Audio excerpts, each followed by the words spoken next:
All right, yeah, I'm just ready for this show. Got Coolicc. What? Hey, what's going on, man? How you doing? Doing good. Run that ball, nigga. How you doing, boy? I'm doing fine, brother. Just another day. Just relaxing, man. How your day going? It's going great, man. Going great. The weather was good. You know what I'm saying? Hoes out there hoeing, giving their titty and vagina away. We all catching it, going down. You said that. Well, yeah, I understand. But Boxing and weaving. you said boxing and weaving, huh? Bobbing and weaving. Boxing and weaving. Well, that's pretty. Let me see. Just wondered how the day was going. Waiting on Dr. Johnson to get in the room. Rexx and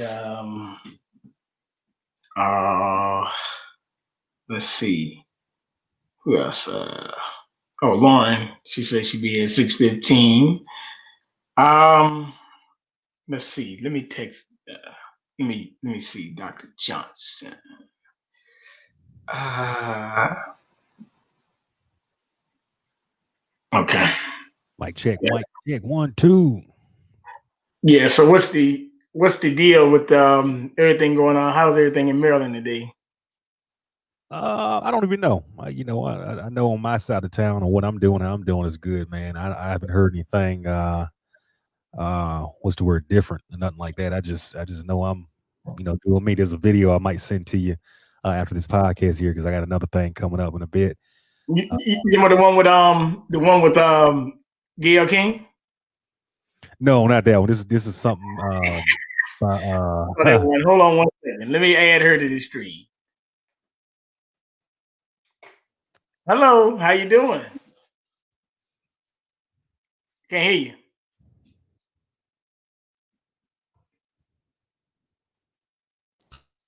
Hey, how you doing? You doing fine?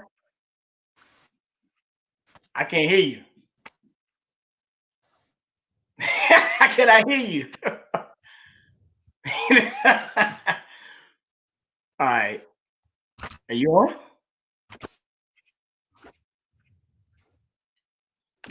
All right. Let me add him. Hey, what's going on, brother? How you doing?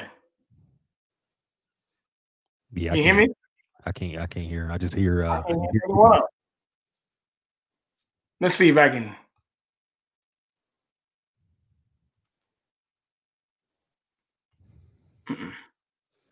I don't know what's going on. Well, Rex's mic is off. I know that. All right. Mic Let's check see. 1, 2, 1, 2.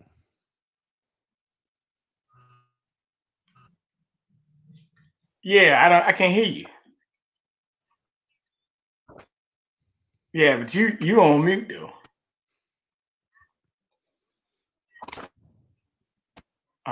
Rexx, you on?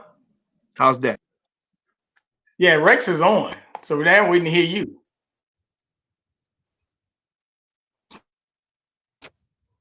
I don't know. I don't know what's going on your end.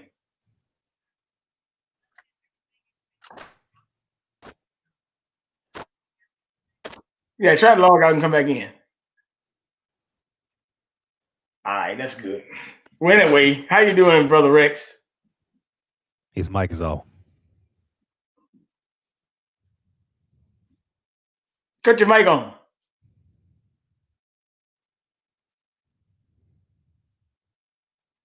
All right, Chanel Dawson. Yeah, I heard about it, but I think some things gonna go come down the pike that might not be so willing. So you might be ready to. And MJD, how you doing? Um, Rex, you need to cut your mic on, man, so you can introduce yourself. Well, anyway, Coolicc, while you're here, you go ahead and introduce yourself first. Don't worry How about it. y'all doing there? How y'all doing? Bernard, thanks for the invite here. How's everybody doing in the chat room? Salute MJD. What up, Sister Dawson? How y'all doing? And yeah, if y'all want to find my YouTube, it's Pioneer Coolicc. My email's it's Coolicc314 at gmail.com. I can't talk. And Cash App is Run That Ball. And Instagram and Twitter is Coolicc. Yeah, how you doing, Bernard? I'm doing pretty good. Just waiting for Rexx and Dr. Carmen, also Lauryn to get in the room. And I want y'all to express all your um where do we go from here? How are we gonna handle this thing? What's the next step? Um let me give a shout out to the wonderful Miss Dawson for the winner we did this week. And also Rexx Garvin. Let me let me oh, here we go. Let's see if she's back. Can you hear me? Yeah, I can hear you. Can you hear me? Yeah, I can hear you now. All right, that's good. So go ahead and introduce yourself.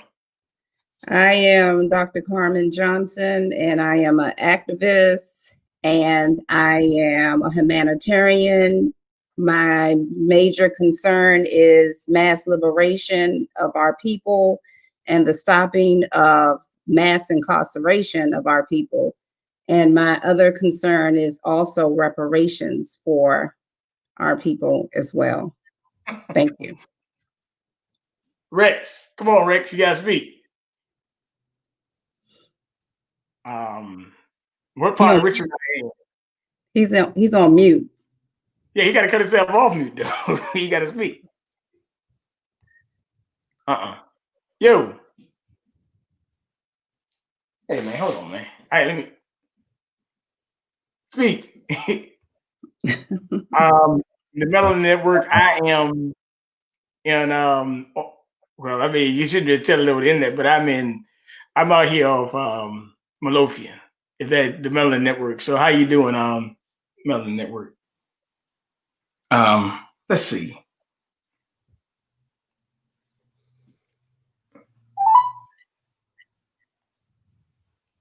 Let's see what he's doing.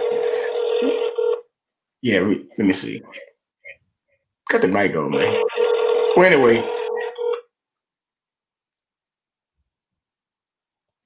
open your mic. I don't know what's going on. There. Yeah, there you go, man. Waiting on you, man. Say, speak your piece. Tell you who you are. Do you hear me? Oh yeah. I hear you. Go ahead. Do you hear me? Yes. I hear you. Oh, you do hear me now? I hear you. Yes. Okay, you hear me. Yeah, I hear you. All right. Yeah. Okay, this Rexx A. Garvin used to be the house MC at the wonderful Comedy Act Theater in Atlanta, Georgia, back in the early 90s. In the white comedy world, I started out in 1982 with Jeff Foxworthy, all the major comedians you see out there. I was there at the beginning. You don't see me in the movies, you don't see me on television, but when they were in the playground before they got to the screen, Jamie Foxx, Martin Lawrence, Chris Tucker, Bruce, Chocolate, Small Fry, Jamario, Dave Chappelle, anybody you seen in the last 30 years, I knew them before you knew them. So I am the Bible. I'm nothing you read. I was there at the beginning, and then along with my mother and father, they have a deep history. And I was a kid coming up in that, so I was in their thing before I got to my thing. So my book is coming out. A lot of stuff about me. You're gonna know who I am. And 2021, get ready for Rexx, the true to form funk prophet, laugh specialist, funk jam artist, poetic conversation, verbal expressionist in its purest form. Yes. Okay. Thank you, brother. And I thank you for your kind compliments you gave me and Lauryn, and Dr. Johnson and Coolicc. As a matter of fact, he keep calling the man Coolio, but it's Coolicc. And yeah, Rexx, but that's Coolicc on the show, so you can tell him everything you want to say right now. Well, let me do that. You guys can hear me, right? I can hear you. Coolicc is I'm blown out by his age. But you guys are in your 30s. You guys are so old school, and I just love your common sense, your logic. And when I see you guys, you give me hope for the future. There is such thing called old souls. Praise God for you. Uh, you, you you're not a victim of the culture. You're not a victim of bad music. You're not a victim of television.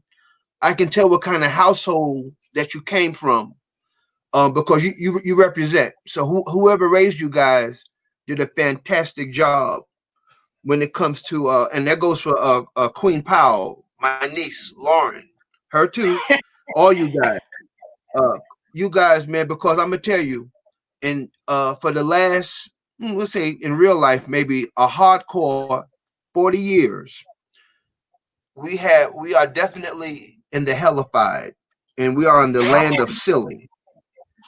There's some stupid ass young people out here who don't have a clue because they didn't have big mama, they didn't have an uncle, they didn't have an aunt, they didn't have no old school in the house, and you can tell fast food, microwave television, and bad TV dinners, and just a culture of ignorance have definitely raised the new black youth to nowhere. Common sense is not common, and being stupid is the norm. Being ignorant is okay. Well, let me If you bring can up something to you, brother Rexx, and I'm gonna say this to Dr. Carmen Johnson, and then I'm gonna come back around to Coolicc as we wait for our other guests. yes, Um, Johnson told me something yesterday, and I don't like. I say I'm just a guy trying to put the pieces together and trying to be in life. But she the life did say that, you're trying to put the life puzzle together. yeah, I'm getting it together, but it's kind of messy. But she did say that she had a talk with your brother, soul brother, Judge Joe Brown, and she said that he said that I bring great content and I'm a great leader for tomorrow. I said I don't know about leader, but I'm trying to put the pieces together. But that's what she said that the judge told her. So I take the compliment. So I take the compliment. Let me tell you. Let me tell you something, brother. And I'm being very real with you. With this grown woman, this Dr. Johnson, know what time it is without the watch. Let me tell you something. A soul brother, Judge Joe Brown, to give you that compliment. I mean, that's it. I mean, you graduated because that man is a walking university. He's a walking university. He's been there. He's done that. And he's a cool. What's so deep about? He's a cool person. That's why I call him Soul Brother Judge Joe Brown, because he's a brother, but he just happened to be a judge, you know, and he happens to be a genius. He's like a black James Bond type brother, you know, and so and the way he dictates to Coolicc, my man, we the real Dana, Valerie, the way he connects with the people, man, the young people, is really a continuation of a blessing. And Dr. Johnson, thank you for forwarding that comment to me. And you know, I am so honored to have you, and I am so honored that even the judge introduced me to you. So thanks for the forwarding the compliment to me. Well, I So mean, I tell you that all the time. I mean, because you know, you and I talk almost every day. But I also would like to give kudos to Coolicc as well. I appreciate your knowledge and your understanding of life and trying to get a better understanding of the meaning of your life. I think that that is just so precious because most of us miss that part. We're so busy judging other people opposed to looking at ourselves. And, you know, I listen to some of your shows and you are constantly looking at yourself. And I think that that's a blessing within itself that you are able to reflect on oneself opposed to pointing the finger and judging others. I think that's a beautiful gift to have.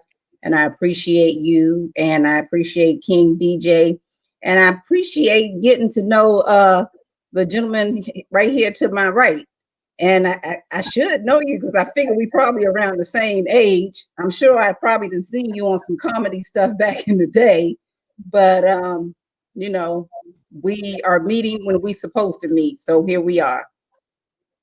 now I wanted to say something, and I'll hopefully Lauryn comes in the room about probably a couple of minutes. But so I think I sent. posted it, but I sent everybody an article on here. And Dr. Johnson, you said you were feeling on the planet of the apes. Coolicc guy explained to you what she's talking about in a second, because you're gonna have a good take on this. But I sent everybody an article last night, and this is my state of Virginia, where they're actually talking about now going to gender neutral bathrooms, which I've already said this a while back. I mean, but I've been telling you it's going to happen. Then they said yesterday somebody got arrested in the Capitol building for having some ammo or something. I think it's a false flag, but whatever, nonetheless. But it happens 5 months ago when I was getting a renewal of a birth certificate, and I really happened to see that I was in this place and there was a bathroom that said, "Oh, this is gender neutral." So I said, "Okay, I got to use the bathroom. I just go somewhere else." But they're actually trying to bring this to the forefront. Now they're actually saying you can also get a free bag of weed with your COVID-19 shot or some bull crap. So without further ado, since you're the queen in the room, explain why you feel like Planet of the Apes. Because it seemed like everything is just upside down. Everything is turned around, so quickly. And, I'm not trying to bash nobody, what they do in they bedroom or anything like that, but I certainly don't want to go in the bathroom and a man is standing in the bathroom with me. I have an issue with that. Whether they dressed up like a woman or not, to me, that's still a man. So I know that I'm probably going to get some hate tweets and all kinds of stuff like that, but it is what it is. And I have my opinion and I deserve to have my opinion and I stand by my opinion. And I'm from the old school. I was born in the 60s. So. All right. Coolicc, you go ahead and bring your thought to it. I totally agree, Dr. Johnson. Much respect for the comment earlier. And like I said, I appreciate your work too. Much respect. Oh, and Rexx, I got to interview you too, because I didn't know you were a musician. And I've been playing guitar for years and drums, and I'm an audio engineer. So I definitely got to get you on my platform. We got to talk with that, because, that's my thing. So much respect. Hold on, brother. But see, be careful, because I get excited. What kind of guitar do you play? Look, hold on. I get it right. Hold on. My man says, speaking of which. Oh, it's like that. Oh, what kind is that, a Gibson? Whoa, what you doing with something like that? That's a 7-string LTD ESP. Okay, now see, okay, beautiful. Let's talk about this topic. Then when I come on your show, it's on. It's on. Okay. It's on. Oh yeah. It's on. Yes, sir. It's on. Yes, sir.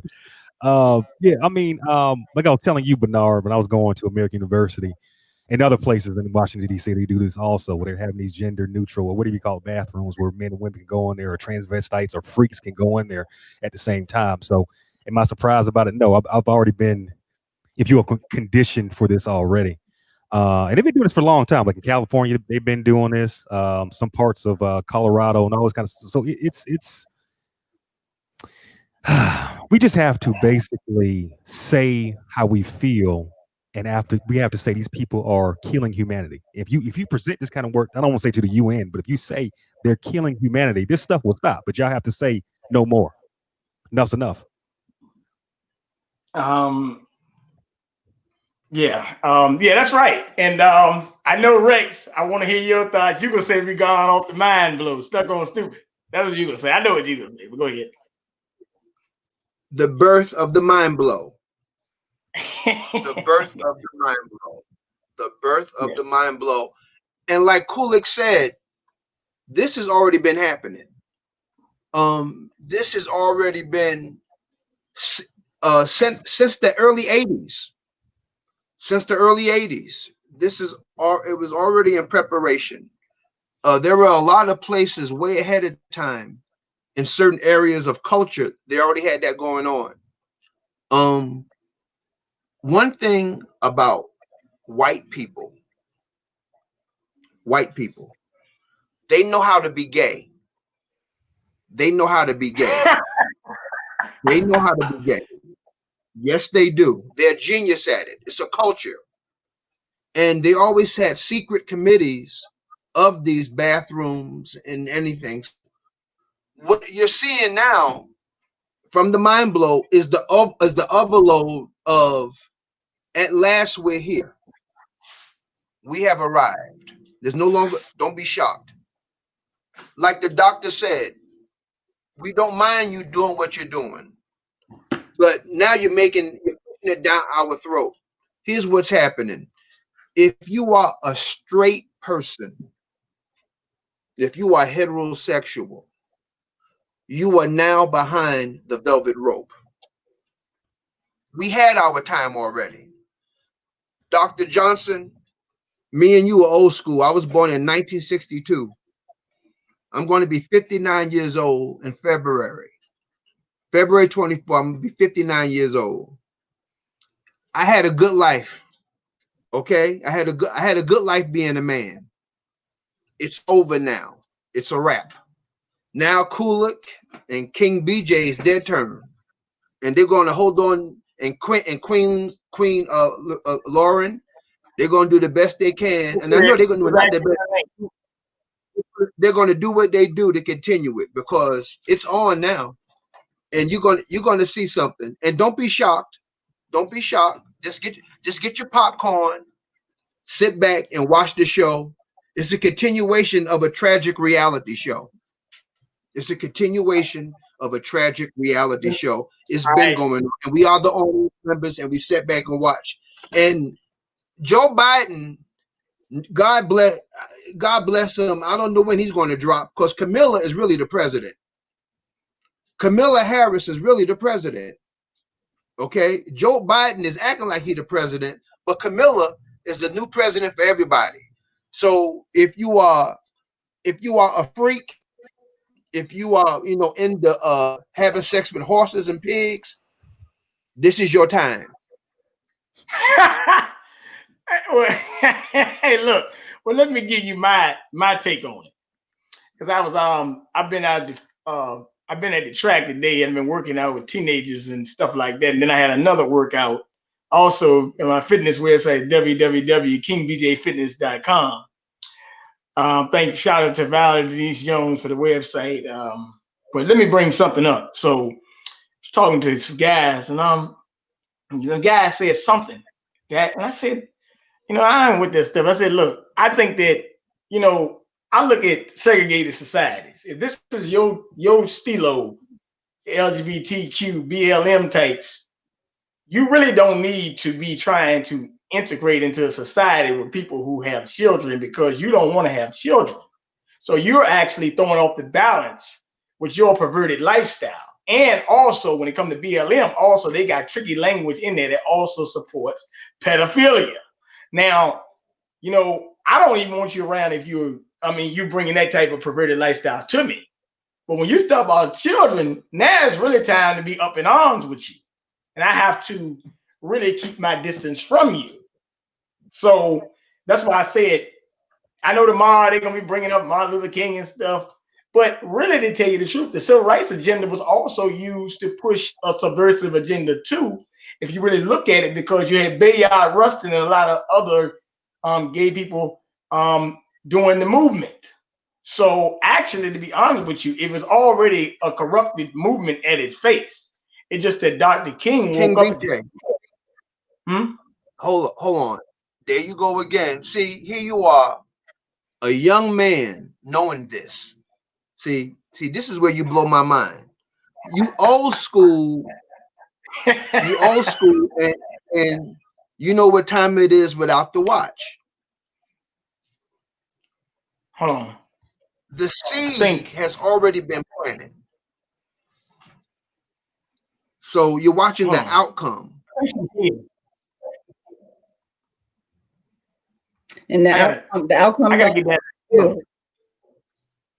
The outcome don't good. Let me see. Let me try to get her in. I see her screen. Oh, here she is. I got her. Hold on. Oh, we lost her. See there? We No, lost her. no, she there. No, she's there. We We can't don't. see her. Wait a minute.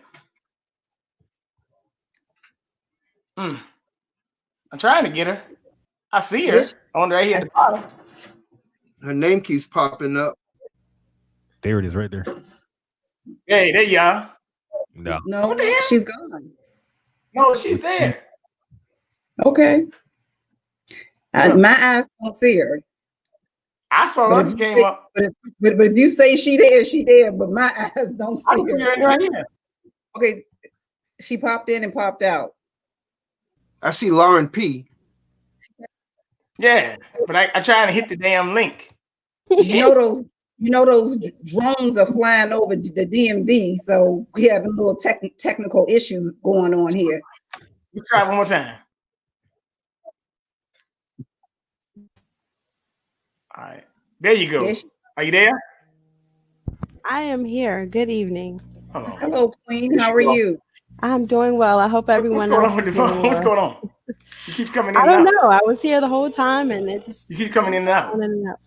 And now you're calling me. Where are you She keep calling coming her? in and out. I mean, I hear. Looking at her. She's here. Hello, I'm here. I don't Can know. you hear me? I Can don't you know see what's me? going on. There you go. Are you I think there? we're all good now. Yeah, I'm here. Okay, good. Finally. I was wondering what was up. I can't see you though. Oh, there you We, are. yeah, we can see her. I got you. Okay. Well, we got I Queen see Lauryn her. in the house. How are you doing today? I'm doing well. I hope everyone is doing the same. Yes. And you got your Uncle Rexx up here at the top.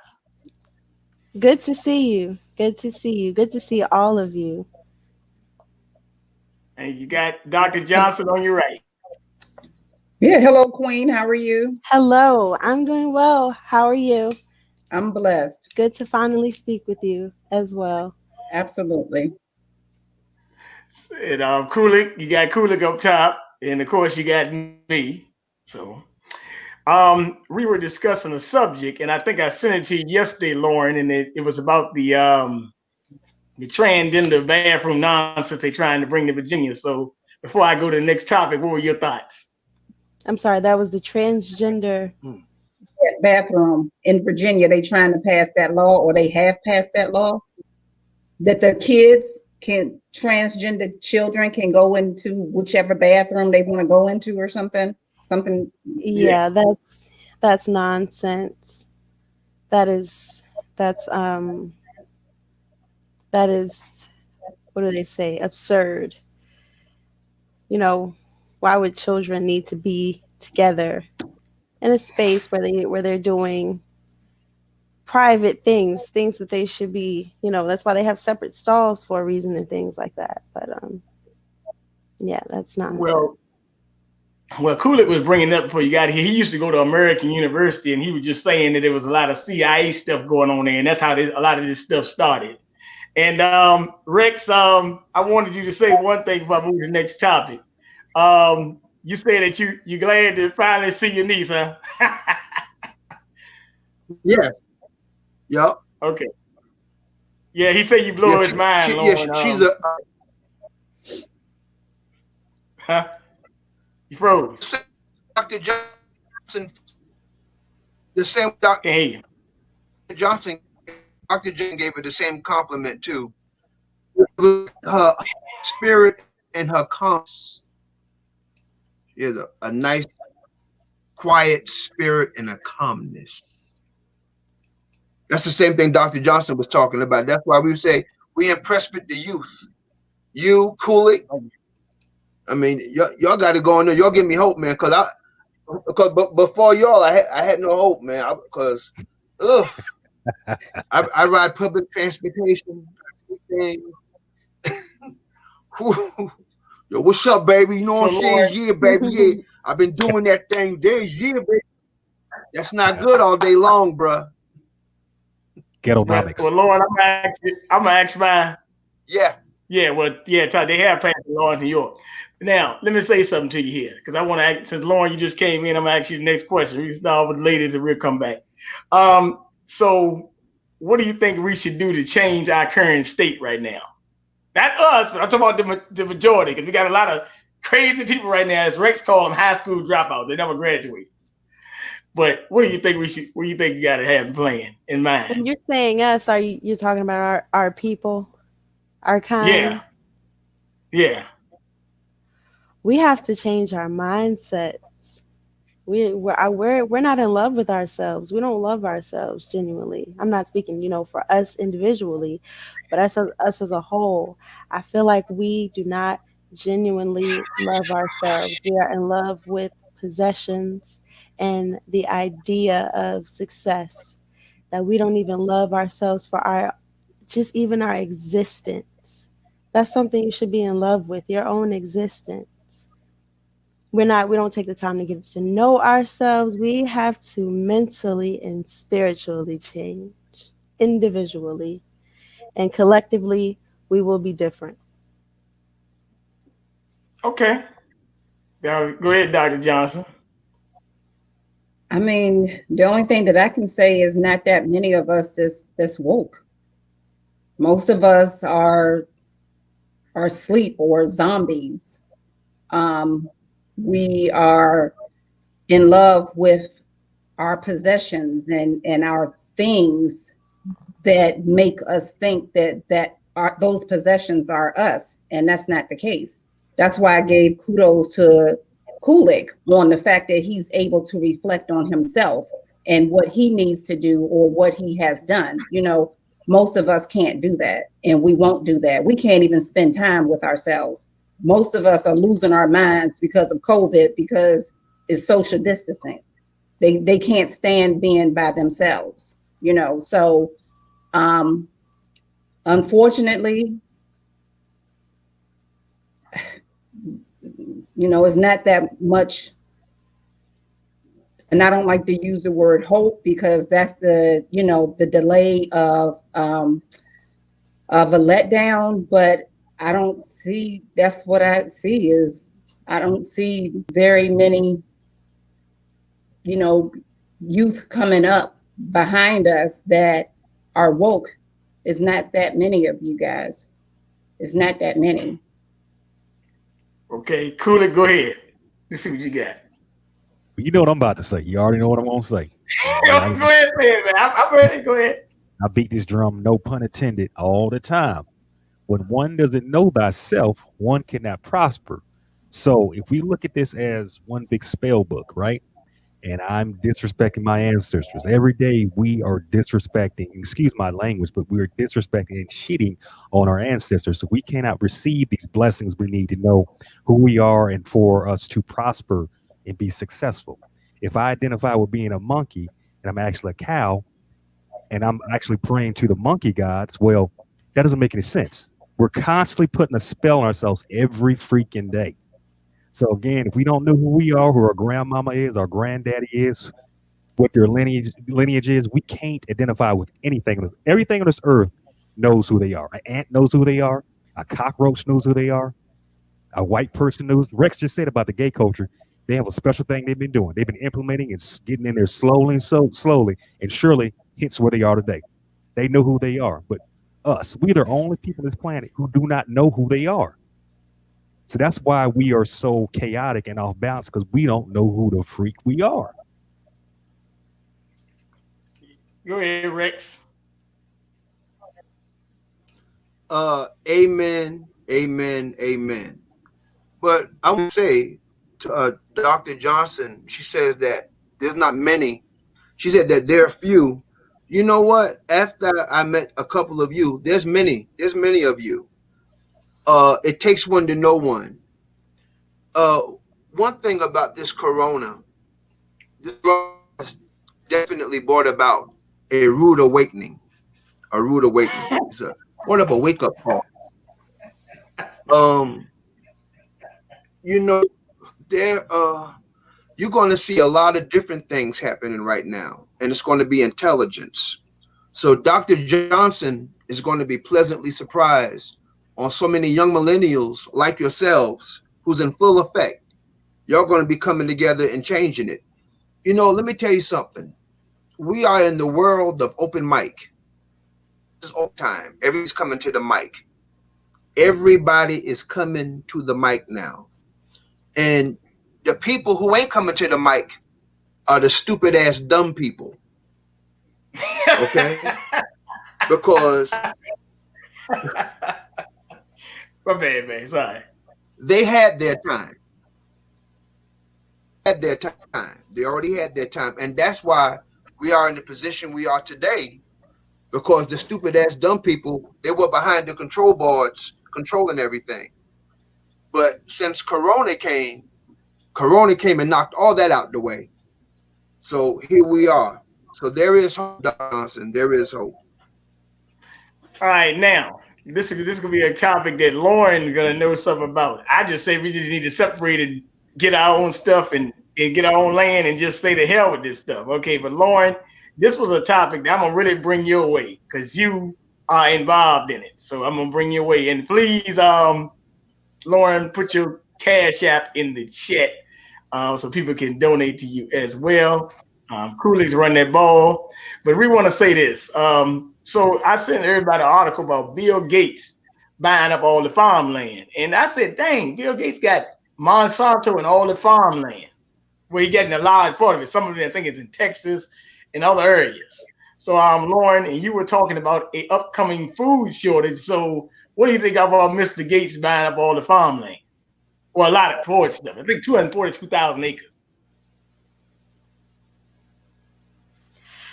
I don't think that you need a mass amount of farmland in order to be able to feed you and your family. If we all use the area around where we live, let's say one person in your family owns their own home, and if they have a small enough space to put some containers out there, you can start indoors and then move outdoors. If they have a small enough space to be able to put containers outside in an area that's able to receive the right amount of sunlight, there's no reason we need to depend on these people. Right. We can collectively, you know, we can collectively feed ourselves the same way the grocery stores collectively work with different vendors and different manufacturers to fill that grocery store. We can collectively work with our peers, our neighbors, our communities to feed ourselves. If we have Aunt Susie, who lives 5 minutes down the road, excuse me, growing all the greens, we can have the next aunt, excuse me, on this other side of town, growing all the fruits. We have family who live in other states who may be able to grow different things at different time of the year. Put it in a box, ship it, put it in a van, drive and take it to them. We have to work together. We've already become dependent on government, which is now corporations. So here we are dependent on corporations who prosper and profit off of our suffering. And we have to do something. We continue, majority of us, the masses, we're begging them to give us money, do something for us. We pay taxes, it's ours, give us our money. We set ourselves up for this when we chose to be dependent on this thing. And we're continuing to choose to do so. Okay, then let me ask you one more question in there. So, I sometimes I look at we be having our little chats and stuff, and you be saying some things, and I be like, I understand you, but I sometimes I look at it and say, it might stick a fork in somebody's ass, but I don't care because they need to hear it. Because you also were saying that, and I was dealing with some working out with some young children, they were teenagers. They weren't young children; they were teenagers. They were just on the football field running track and stuff, and they were 14 years old, and he was saying that he didn't want, he had to go home at 4:30 because my grandma and mom told him to be in the house. I'm about 14 years old. I would have been out more than fast 4:30. I'd probably been out till it's time for me to come home because I knew when to go in the house. But you did bring up a feminization point. You said single mothers are killing our men. So I want you to explain it. I don't, because I know what you're saying, but a lot of people get offended by it. I don't. I just want to understand what you're saying because But then again, I will say this: it's sometimes hard to get it because you understand where I'm coming. Sometimes people look at it as you're not singling anybody out. I know that you're not singling people out, but you're just saying the system. And like this silly video you sent me this morning, I'm looking at this video you sent me this morning when you tagged me in. I said, this is some sick shit. But yeah, but I understand where you're going. So what made you say that? I don't want to really get into what made me say that. My observation. Well, not made you say it, but it came in your made mind. me come to this. You wake up and bring But topics up. It's not that, the single mothers are the ones putting the guns to their heads and literally killing them. What I'm saying is a lot of single mothers are being forced by choice to raise boys by themselves. And instead of them exposing those boys to environments where they can learn to be a man, they are allowing them or raising them to on their own idea or their own basis of how they think they can bring them up to be a man, and it's not working out for our men. And majority of our men. What age are you talking Can you say that again? What age are you talking about? What age are you talking about? A single mother? What age range are you talking about when it comes to single mothers? I would definitely say the younger ones, and from my observation, majority of the older ones their I would say up to age 55. No, even age 60 today. When they were whenever they were mothers. Okay. Is it age 60? Yes, the ones that may be 60 today. Yes. Dr. Johnson, what you think about that? I believe that Queen Lauryn is entitled to her opinion and her observations. Okay. I'm gonna ask who what they think about it. No. Let me say the reason why I asked that too, because the single mother is definitely between 18 and 40. Between 18 and 40 for a black female. I ain't talking about white women. I'm talking about black women. Black women. Between 18 and 40 is a critical age for a single mother. Most of the single mothers are single mothers because they really ain't thinking about having no man. Most children come from a one-night stance. It wasn't no relationship to begin with. It was never a relationship. It was some chicken wings, weed, and a booty call. That's where the baby came from. Okay? That's where the baby came from. And also the weekly hotel concept. The weekly hotels in the last 30 years. Babies come out of that culture of weekly hotels. Okay? So you're talking about single mothers. Single mothers have no concept of the single mother concept because they had a baby out of mental default. Out of mental default. See, Lauryn, you're talking because, see, you're an old school spirit. And by you being an old school spirit, you talk like that. But the new style black woman between 18 and 40 has no concept of nothing.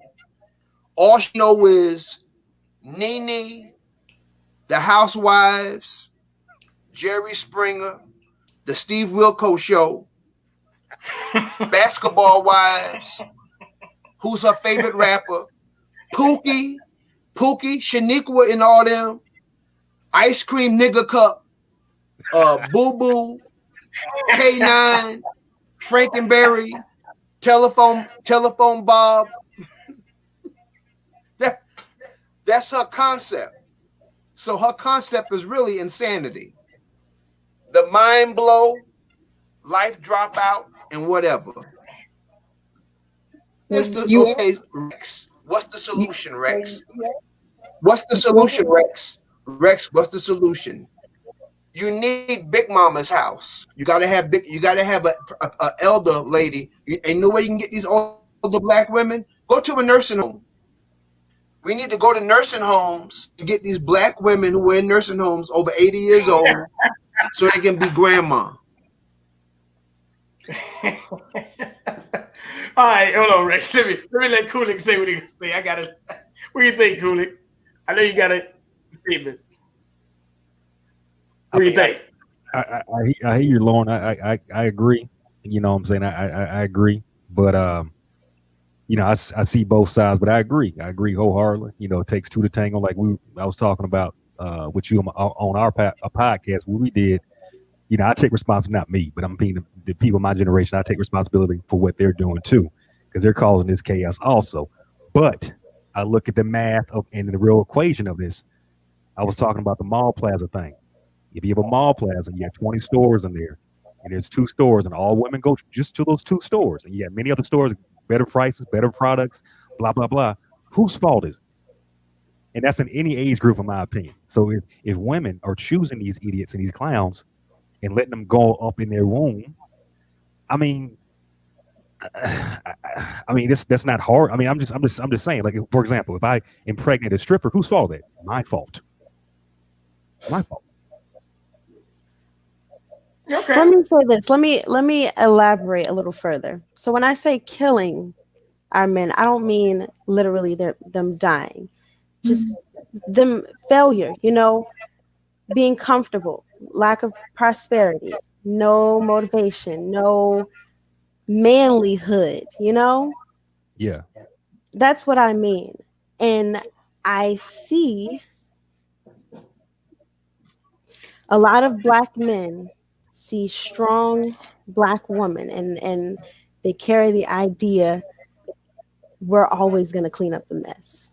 No matter what they do, no matter what happens, we're always going to be there to clean up the mess.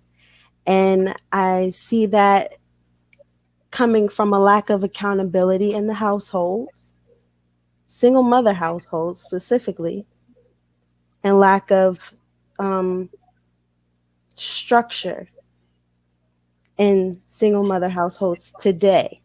I'm not speaking about in the past, but today. And a lot of parents today want to be their child's friend, want to be cool, and are also competing with the father to be liked more by the child.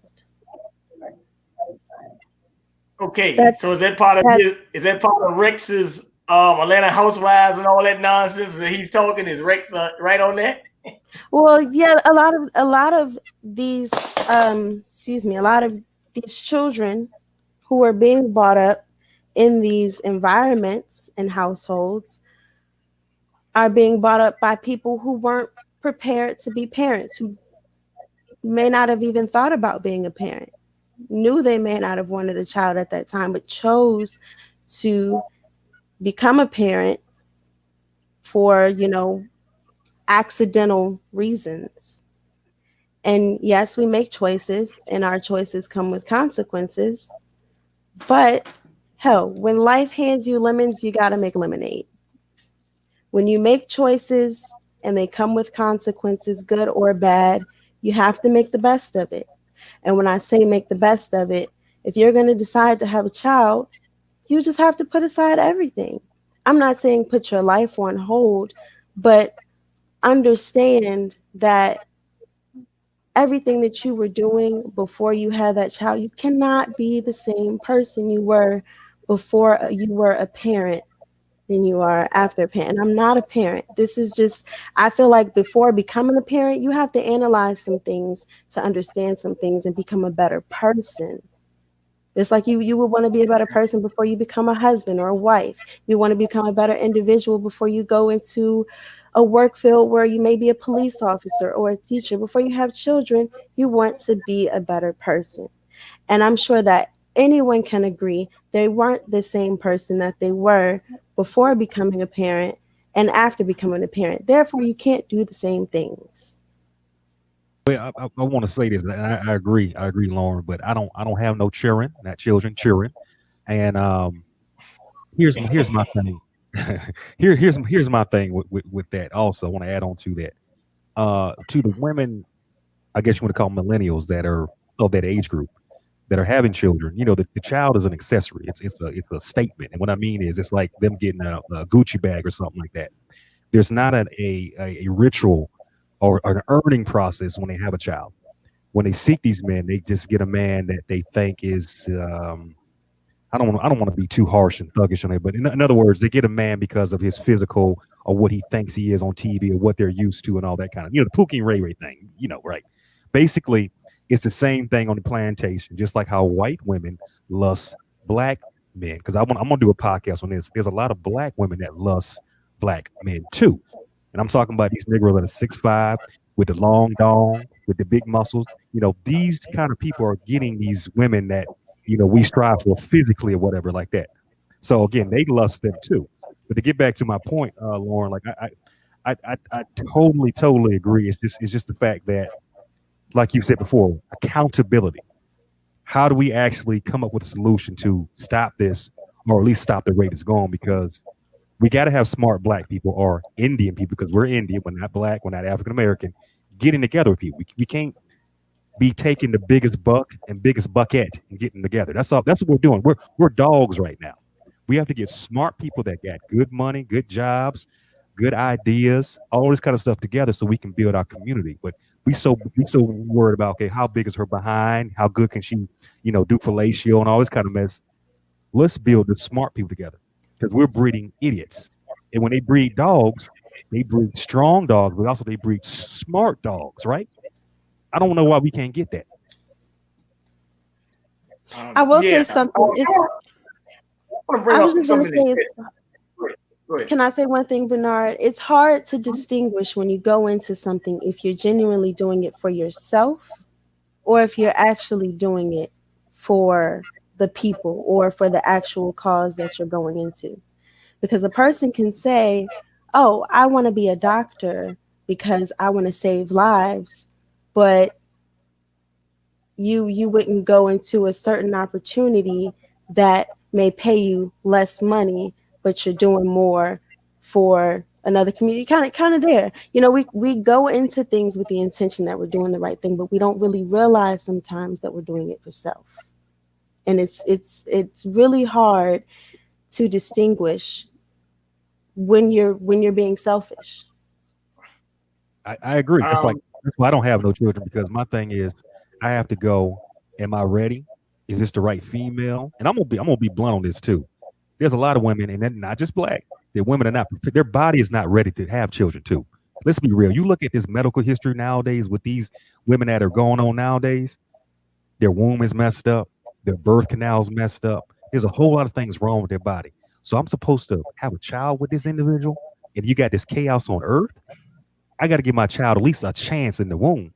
But if this chick has had multiple abortions, has treated her body like a porn star, and then all of a sudden I'm supposed to marry her because you can't judge women and all this feminist crap, this is absurd. This is why these children are coming out crazy, deformed, ain't got no sense. And then the woman is eating food, nasty, crazy food, and watching crazy television, and the mind's messed up. And then if the male is smoking lean and doing drugs and doing crack and all this kind of stuff, his sperm and brain is messed up. So it's like, what's the point of procreating? What is the point?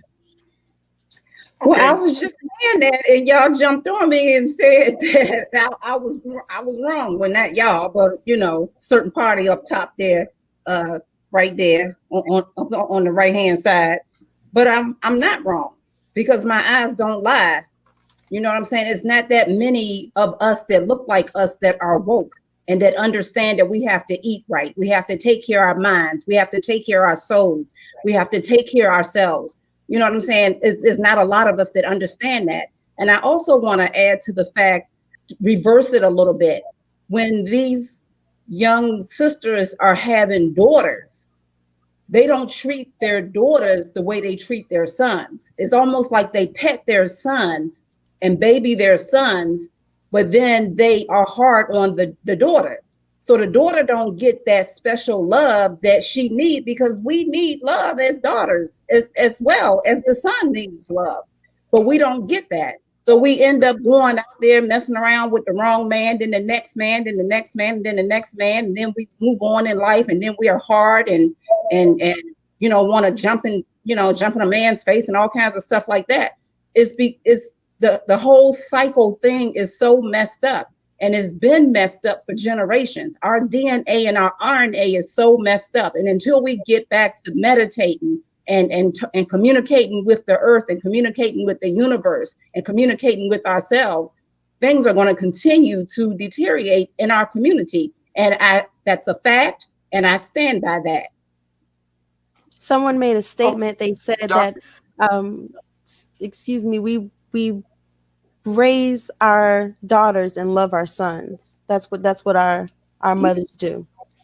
Yeah. Okay, let me say something to you right quick, because Hey, it's a Dr. woman in the Johnson. chat. Can I come in real quick?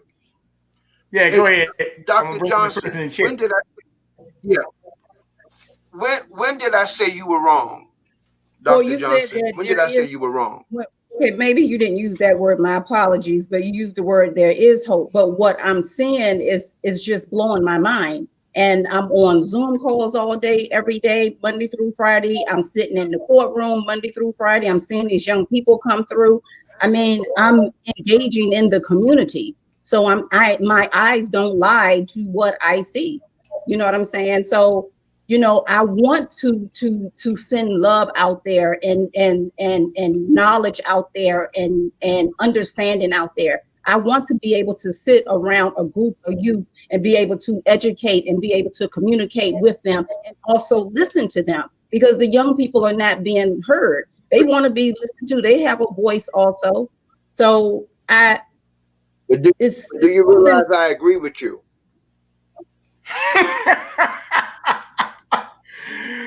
Hey, look. Let me say something, because I got to bring this woman in the chat. I got to bring her to the conversation, because I had a wonderful interview with her on Tuesday. Her name is Miss Dawson, Queen Dawson. She's in the chat.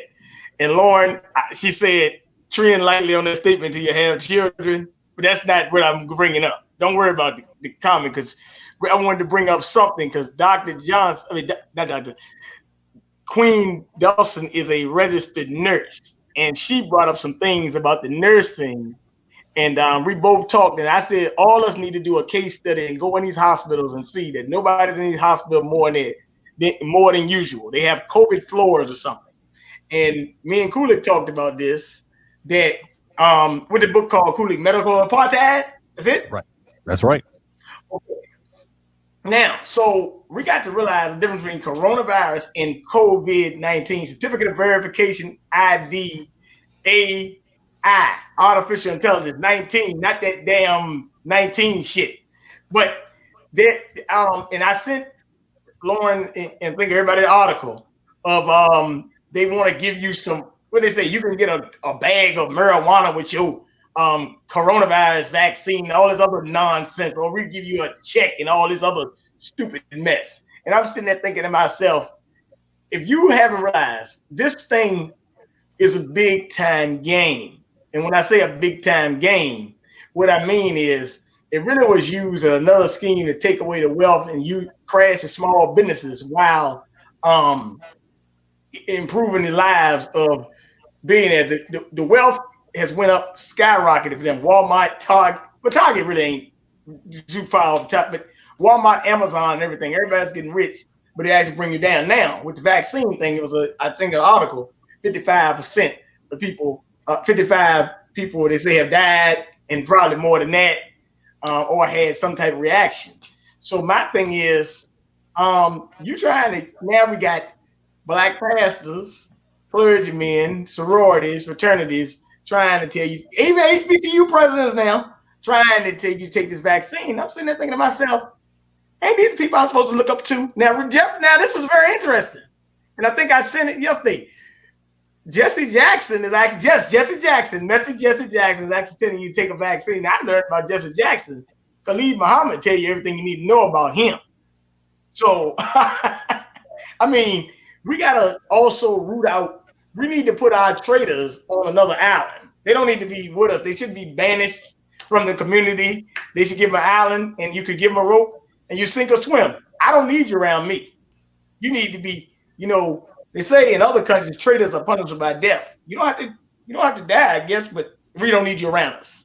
But when you're trying to push a vaccination on us, and then they specifically target you. Now remember, this one thing, 99.7 or 98% survival rate. And I think I was talking to Queen Dawson. I was talking to my friend, her mother. And she said she's a nurse too. So Queen Dawson, shout out to you. This ain't nothing but pneumonia. And that's all it is. It's pneumonia. Your lungs get filled up, and that's it. It ain't nothing else but that. And they're getting you to, and it's also got a lot of ties to the Communist Manifesto of how they censoring free speech and all this other stuff they're doing. It's kind of like a soft, dry run for something else, if you get what I'm saying. So I know Lauryn and Dr. Johnson, Coolicc, and myself. Well, first of all, I'm just telling you, don't even try to come at me with it because I ain't taking your vaccine. So you can just go ahead and you can fuck yourself. But yeah, pretty much. So anybody can speak to that comment right there. And shout out to Queen Dawson for being a registered nurse and putting out that information, because she really didn't have to do that. But since she's a registered nurse, she knows that they're not taking no flu shot. And also, there's a lot of people, unions, nurses in Kansas City say they're not even going to give people the vaccine. So this thing is going to cause a civil war too about this vaccination. So just get ready. Well, I would say on a strategy point, how do we use Pookie and Ray and Shanika? You know what I'm saying? So what I'm saying is, they're not going to listen. They're going to take the shots. They're going to get the bag of weed. But I think, I do say, I would like to get rid of them, whatever that means. But let's try to use them for our benefit. Let's try to use these as people as crash dummies or some type of intel. Because I want to update that. I want to say, you know what? Let's not do that whole thing where we have an island and we, leave them there and don't give them food. Let's actually use these people to our benefit, because we can do that. Kind of like the spook behind the door or something like that. I think that we should at least attempt to save the ones that we think can be saved, or the ones that want to be saved. Excuse me. What are you saying, Rexx? Are you saying use Laquita and Pookie as a test lab experiment? Yeah, so let them get in the door so we can come behind them and get in the door, and once it's clear. Similar to how the Jews did with the NAACP, how they did us. We were in the front lines, we got killed. We took the blunt force. Coolicc, let me tell you something about you. You are deep and logical at the same time. You're very twisted, and I think you listen. Do you listen to a lot of heavy metal? Yes, that's Slayer. You listen to heavy metal by any chance? Yes, Slayer? sir. Yes, sir. I figured that. Yeah. Okay, yeah, we got to talk. Yeah. Yes, sir. Yeah, yes, sir. It all adds up. Okay. Hell, like Perry Mason, I guess we're close. Yes. Dr. Johnson, what are your thoughts? I know your thoughts. Oh, they just gonna have to kill me. And I'm in Washington, D.C., so I hear these rumors that they're gonna be going door to door. Well, they just gonna have to kill me because I'm not taking it. I'm not taking that. Speaking of DC, right quick.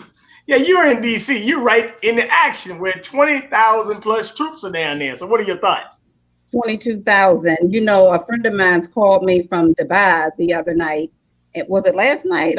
Or the night before, and he said that it was 15 to 25 drones flying over the DMV. This and that is going on. He was telling me all this stuff. I'm like, well, you way over in Dubai. How the heck you know?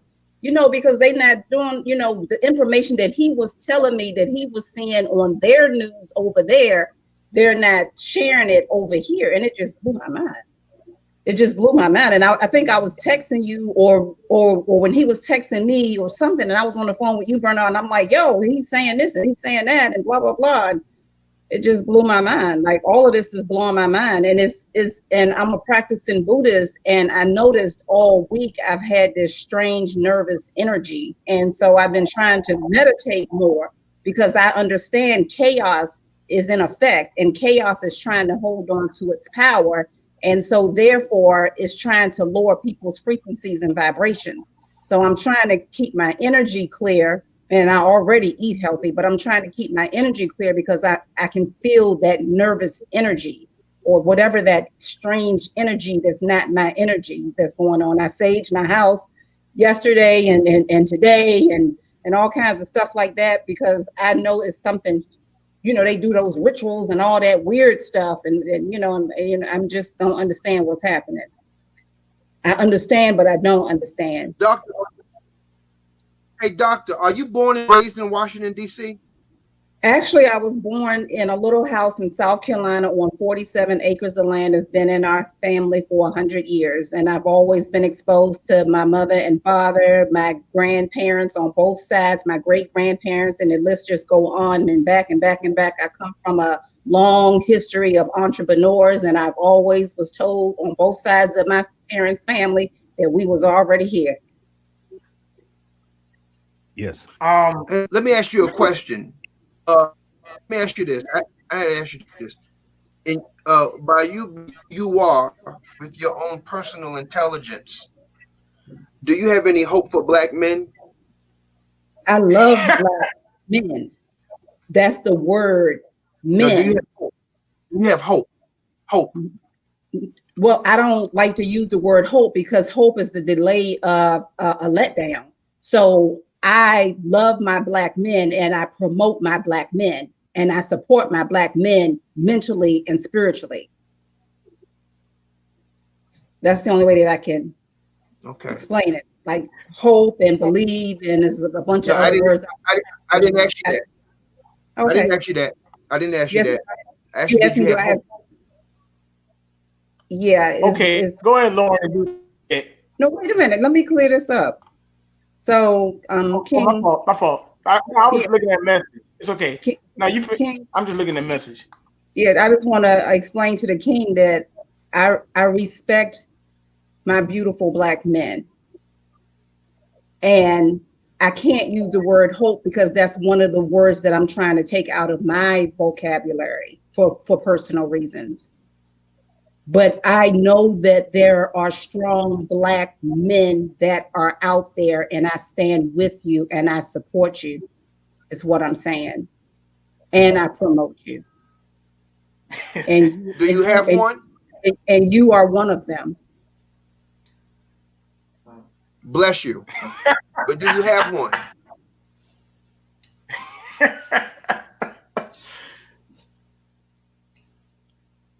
Wait a minute. Go ahead, Lauryn. Let's just say I'm not gay. I didn't ask you all that. And let's just say I never had a man leave me. I asked you, did you have a man? No, I asked you, were you gay? And I'm answering your question to the best of my ability. What? You got a man, yes or no? You got a man, yes or no? You got a man, yes or no? What? A midget? Half a man? Okay, man. No, but go ahead, Lauryn. You said you wanted to ask Dawson a question. She I might just even wanted call to in. comment on your comment about buying sage. Yes, using sage is great, but you cannot buy it. When we monetize these things, we're messing with the energy of these things. We can grow our own sage, right? I'm telling you, strip to the dollar store, and all you need is everything that you have right there in your home. Start it right in your house. Take it outside. Okay. We can't monetize our spiritual objects, the things that we use for our spiritual healing and our mental healing. We cannot monetize those things. Okay, well, that's a good answer, Lauryn. Now, I wanted to bring up something because I want people to understand one thing, and then I'll put some number back in the chat for everybody. So last week, and since you're in what I would call occupied military zone, Dr. Johnson, I'm gonna bring this to you. Now, we got to understand something. We got a lot of provocateurs, BLM and Antifa, that was at the Capitol. We had some people, two people that I know that was up there. One of them, he does. Dr. Short was up there in DC, but you've got other people that's been up there. So that was a whole false flash. I hear people always say that Reed would have happened to us. No, this was a false stage. And I sent everybody the guy named John Sullivan. And I told you they somehow, and you can ask Coolicc, I told him they're going to somehow make this black dude the face of breaking in the Capitol. But yet, these were more so BLM Antifa agitators. And you had some Trump people too. But when you have a million people outside, anybody going to take the opportunity. So you got to understand these are false flags. Now, I wouldn't worry about what happened at the Capitol. I worry about the law they're trying to pass after that. Like, always remember, 9/11. Public Enemy told you 9/11 is a joke. Yeah, it was, but it was a joke, but it was meant to pass the Patriot Act. So they probably trying to pass a new Patriot Act. Then they went to all this censorship, as you realize. But I'm going to say something. Censorship got a heavy price because you realize you took Trump off the internet, off Twitter and all these sites. They lost $70 billion in a week. Pollard just came back on today. So censorship is right out of the Nazi playbook. It's like some third, fourth Reich type stuff that they're doing. So a lot of people are saying, oh no, oh yeah, it's good. No, this is the president of the United States. You don't ban nobody. Free speech is free speech. I don't care if it's bad or good. And actually, he didn't really say anything. He just told his supporters to go on in peace. But what I'm saying is, we got to understand you cannot censor speech because they do that, then they can come for this. So you got to understand, people looking at it like, oh, what we did. What are you, scared as hell or something? Dang on, you were there. And you ought to understand, anybody with common sense would tell you it's a show. But they gave the police officer an award saying he's surprised he saved the day. Man, they wanted to beat that dude up. He had a gun and you been using a baton. You can't tell this was a stage. The world is a stage. You're stuck in the matrix, so you got to find a way to get out the matrix. Here's my thing with that, Bernard, and that kind of stuff, and that rhetoric, with the thing about labeling the black people as the whatever with the capital thing. That's not going to happen. I mean, that's not going to happen. That's not going to happen. We know that. So I can't even get into that fear. We got to watch with this news and this fear and this fear mongering, this controlling the mind. We got to watch that too. Because like I told you, Bernard, in 2007, 2008, I was into that David Icke stuff and Alex Jones stuff where I was fear, all that kind of stuff. And you want to look at it, but you also want to go, damn, these people work for the same people that I'm supposedly against. So yeah. So I'm just saying that's cool. But my point is by saying that is why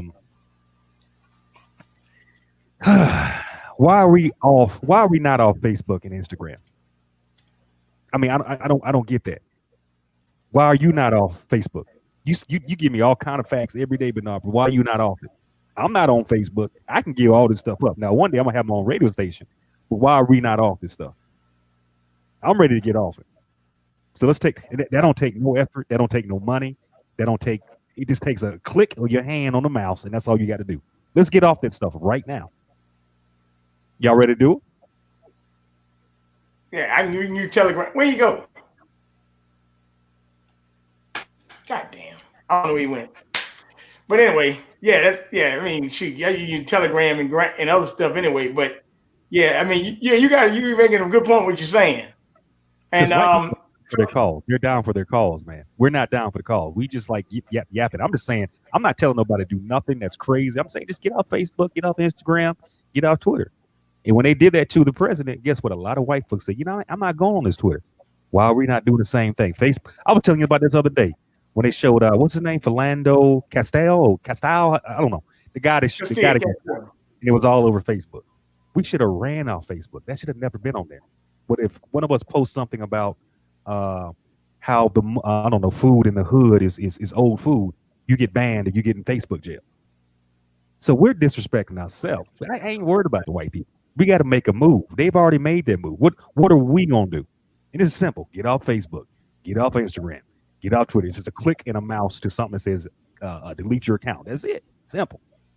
And I'll guarantee you that will be a lot more action than what these white people are doing on the social media.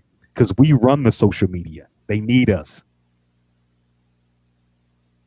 Yep. It's so And, easy yep. to let all of this stuff go, to stop watching the news, to stop subscribing to Yep. their internet services, their cable services, their cell phone services, shopping at their grocery store, buying their clothes, buying their furniture, buying their retail items, buying their wholesale items, buying their cars. Everything comes from them. Everything we do, everything we buy, everything we like, everything we consume in every way, their religion, everything comes from them. It is so easy for us to stop. It's so easy. But I don't know. I Okay. agree. I agree. Yeah, let me see. Here one thing. Yes, telling me right need on. Okay. Let me post this in the chat. And Dr. Where Johnson, you sent me one other article because I told somebody this lady I was over the line. I don't know what happened to Rex. yeah, Maybe he's I don't know, maybe dropped out. Um, let's see. Hold on for a minute. Let's see. Maybe dropped out, but you said that it was locking down the prisons, Dr. Carmen, and you spent some time in the federal penitentiary for something that you weren't supposed to I be there spent for. time in a prison camp. I spent Prison time camp. in a prison camp. Yeah. Um, By fighting. and Yeah. yeah, I'm the former housing chair for the state conference of Maryland NAACP. So I was trying to stop the illegal foreclosures that were going on in the state of Maryland some years ago. And I was politically hit. And the NAACP did not stand with me. Subjectively, I'm still fighting my case. I've been to the Supreme Court. I'm on my way back to the Supreme Court in the next 2 months or so. And I'm still fighting. But it's really the article that I sent you was talking about how they have locked down the prisons. Well, the prisons and the jails and the camps and the cages have already been locked down since COVID. So to what else can they lock down when they've locked down our people already through COVID? First of all, being in the system, and then number two, because of COVID, now because of you know, President-elect Biden being sworn into office, possibly. So my heart really go out to those men and women that and juveniles that are in that situation. I'm very concerned. Very concerned. Okay. Yes. Let's see, because I want to put this in because I do want some people to, ask a couple questions. So let me see. Where I'm texting him, where are you? Okay, call in number is 757-986-0160. 757-986-0160. Yeah, I understand. So, but yes, Dr. Johnson, we do support you for your time in prison camp because that actually, well, I already knew about the NAACP, but you just know more about them firsthand and notice they ain't about nothing if they ain't putting no money in their pocket. When they You know, when they first arrested me at that trial, which my judge went to Morehouse, and his grandfather was an activist. Subjectively, when they arrested me immediately, my family called the national NAACP immediately. And of course, they said they didn't know who I was. And my family kept calling them saying, are y'all going to help my sister? She's part of the NAACP. So I have no respect for them. I forgive them, however, for, them taking their 30 pieces of silver. I forgive them. But I have no respect for them. I do not want to break bread with them. I do not want to be in the same room with them. And I strongly suggest anyone with a membership to destroy their membership card and not send them another dime because they're not supporting our community. They are taken from our community. And I can personally say this. I didn't hear this from Pookie. I didn't hear this from the neighbor. I'm telling you emphatically, this is what they did to me. And this is what they've done to others. And I was an yeah, executive. I was an executive. I wasn't a member. I was an executive of the NAACP. And it's disgusting that this is what we do to one another. Yeah, Lauren. Yeah, Lauren. Yeah, she paid the price for stuff she didn't do. But hey, I mean, it make her stronger. That's why she can talk to us like she talking now. So sometimes that's how it be. They call them political prisoners. Speaking of that, she ain't the only person that's political prisoner of a hit piece like that. We got a lot of people that's a political prisoners. But the NAACP don't even take time to go get half the none of the political prisoners out proud of it that much. So that's another story. But yeah, I just was bringing that to your But it's a attention, lot. Lauren. So There's a lot of organizations that look like us that are like that, and it's very unfortunate. And like for example, and I'm not knocking nobody. I'm just making a point. Please forgive me if I say something wrong. Like for example, the ADOS and the FBAs. Like I didn't know that there was a rift going on. So on my profile on Twitter, and I have Twitter because I'm trying to get my story out there. Um, somebody sent me a tweet last month saying you need to put ADOS in front of Indigenous American women. So I said, okay, I Googled it and told hey, African how you descent. doing? And so I put ADOS up there. That's fine. So then a couple of weeks later, somebody sent me a tweet. You need to put FBA up there on your profile. So I said, okay, I don't have a problem with that. So I Googled that, found out what that was. All right, and I put that up there. I didn't have a problem with it. And then last week, people started attacking me on Twitter about this ADOS and FBA thing. So I tweeted back and I said, I'm removing both. ADOS and FBA, I'm going to stand by Indigenous American woman. I'm going to stand by that. Hold on My 1 second, Johnson. I'm sorry, I didn't mean to cut you off. I think you got a call. And this is a lady. I guess I want to talk to Lauren. Lauren, I didn't mean to do that. Dawson, can you hear me? Yes, I can hear you now. Can you hear? Hello. Can you hear me? Yeah. Yeah. Go ahead. Okay. Yes, like I stated on Brother Coolicc, what Dr. Johnson is stating is correct. Like I stated, my friend Lord, he ran against the NAACP. He actually won, but they cheated him out the election. And even the guy that ran a couple of years before him won. But NAACP is all rigged. It's ran by corporations, and definitely the opposition of us is Black people. So I do agree with her. I would like to connect her with my friend who had this issue with the NAACP and also what we're doing in the community to expose NAACP and these other organizations that don't do anything. And then my next point, I know I made a comment about Miss Lauryn treading lightly about kids because everybody's situation is different, right? So look, I got a child off of a pump, right? So everybody's situation is different. It's not all single moms are bad. I had a big mama who was a single mother with 3 boys because both of her husbands died. My big mama just died 2 months ago, actually on Thanksgiving Day. But she taught us tradition. She taught us to be cohesive as family members. I think what we're lacking in the community is for the single moms raising whether boy or daughter. It's the community coming in to step in. I also have a nonprofit called the Rising Star Collaborative Coalition. So what I did to help mitigate the issue, whether it was the parent having issues with their children as a whole, sons and daughters, I brought mentors in, I brought psychotherapists in, because we all have to know there's no real playbook to parents. Now all these other Instagram sites or whatever, women out here, that's a whole different ball game. But I can say I have a lot of friends who are married or divorced, they're single mothers, or whose spouse was murdered, they're single mothers, or their spouse walked out on them, they're single mothers.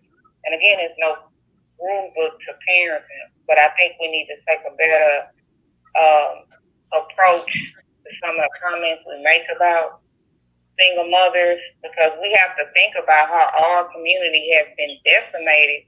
Joe Biden, this president who's in here, and Bill Clinton, Democrats, with the crime bill, with the fathers not being in the home. So we got to look at it at all aspects, right? So not just, I say so one-sided. And it's just like, I bet you, if any of you, I don't know who else, I don't know, I think Dr. Carmen has children, but I don't know if you all have. You have to think at all aspects of just life and parenting as a whole. If you did have a kid by somebody you didn't mean to have a kid by, that don't mean you neglect the child.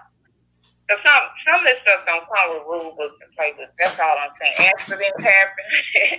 They can happen, and the child shouldn't suffer, because if the child was meant to be here, let's take them, him or her, raise them as us, and show them the right way and be a responsible adult, and not feed into what's going on in the system today. Oh, So that was just my comment. okay, well, thank you, Dawson, for calling in, and much respect as always. Thank you. Okay, Lauryn. If I could respond to her, I just want to say thank you, and I agree with you. And I wasn't speaking for all single mothers. I was just speaking for the single mothers that those statements apply to. If you are in a situation where you are specifically raising a son, on your own, I just think it's important as a mother. And like you said, these things don't come with rule books, and that's why I myself am trying to make myself the best person, educate myself the best I can before I go into the life of parenthood.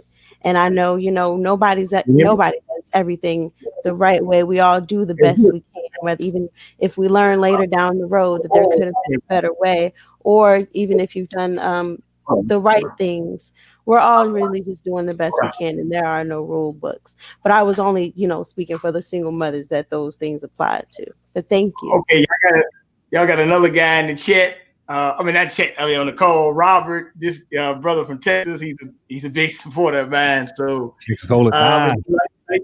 he likes Dr. Johnson and Lauryn as well. Lauryn, he said your show is always excellent when you come on. So Rob, go ahead. There you go. Now your chance. All right. So when the lady was speaking about the NAACP, one, I'm just going to come out with her. She is completely 100% right. She's not telling no lies, because I know for a fact when I caught my case dealing with the police, I got out after, I was in jail for like 13 months. I get out. I go to the NAACP, and I'm talking to the dude, and the dude, all he does is give me a booklet on how the attorneys are supposed to act, and then he tells me I should be good, right? So, I didn't stop with that. I continue my fight. I'm filing my paperwork. I'm doing everything that I'm supposed to do. So I'm bouncing in and out of jail, handling my business, but I'm still promoting my paperwork. So now that everything is where it is, I'm looking back on it, and I see this gentleman with the NAACP because of this particular organization that I was working with. When I came from about that organization, I turned around and I stood on everything, all my principles, all my beliefs, and I let them know it's black first. Foremost. That's what it is. It's black first. And then after the black first, I noticed how they came up with this civil rights thing that they got, quote unquote, attacking police who kill and assault unarmed citizens. But then, yet at the same time, this same district attorney that I was with, that I've been going back and forth, I filed my lawsuit against and stuff. They're making him the face of, quote unquote, this civil rights unit that the police will be over, and the district attorneys and all them. And I'm like, no, y'all need to make that for an election, because they're putting in their peoples who are paid and bought. And guess who's advocating for them?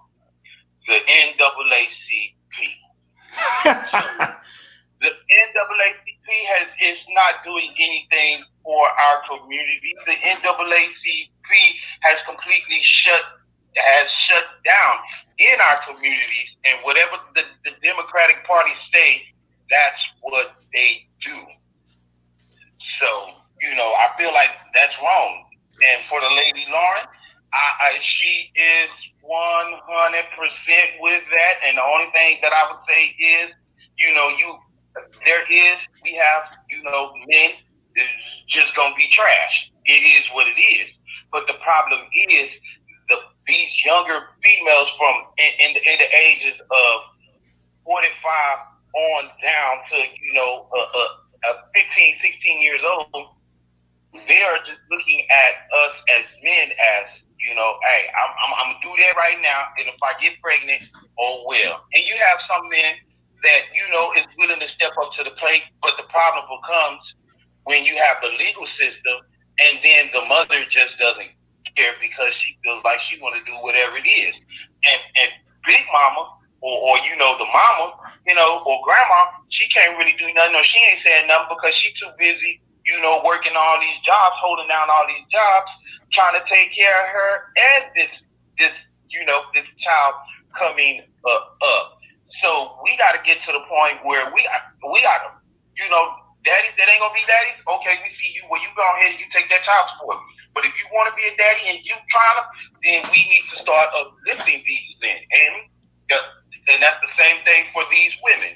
And we need to let go of the drugs.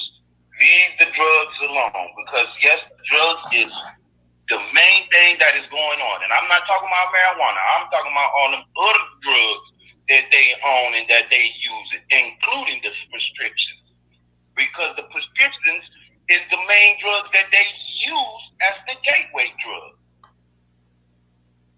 So that's my prophecy or my words. Thank y'all, and keep it up, BJ. Well, thank you, sir. So, BJ, where the king go? They just dropped off the screen. Where he at? I don't know. I don't know where he at. I don't know. But yeah, that was Rob.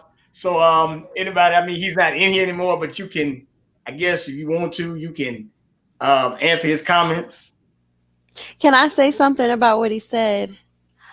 About the marijuana. It's unfortunate, although marijuana everybody's smoking, it's government weed, and it's not kush. It's not all that good stuff we think it is. That's gonna open your third eye. It'll open your third eye, but it's gonna open some other doors that you probably don't want to go into, because they're messing with this stuff. They're genetically modifying this herb that we once could consume. It's coming from them. You can't even get the real thing anymore, at least not here in the States. Even if you wanted to, it's still coming from them.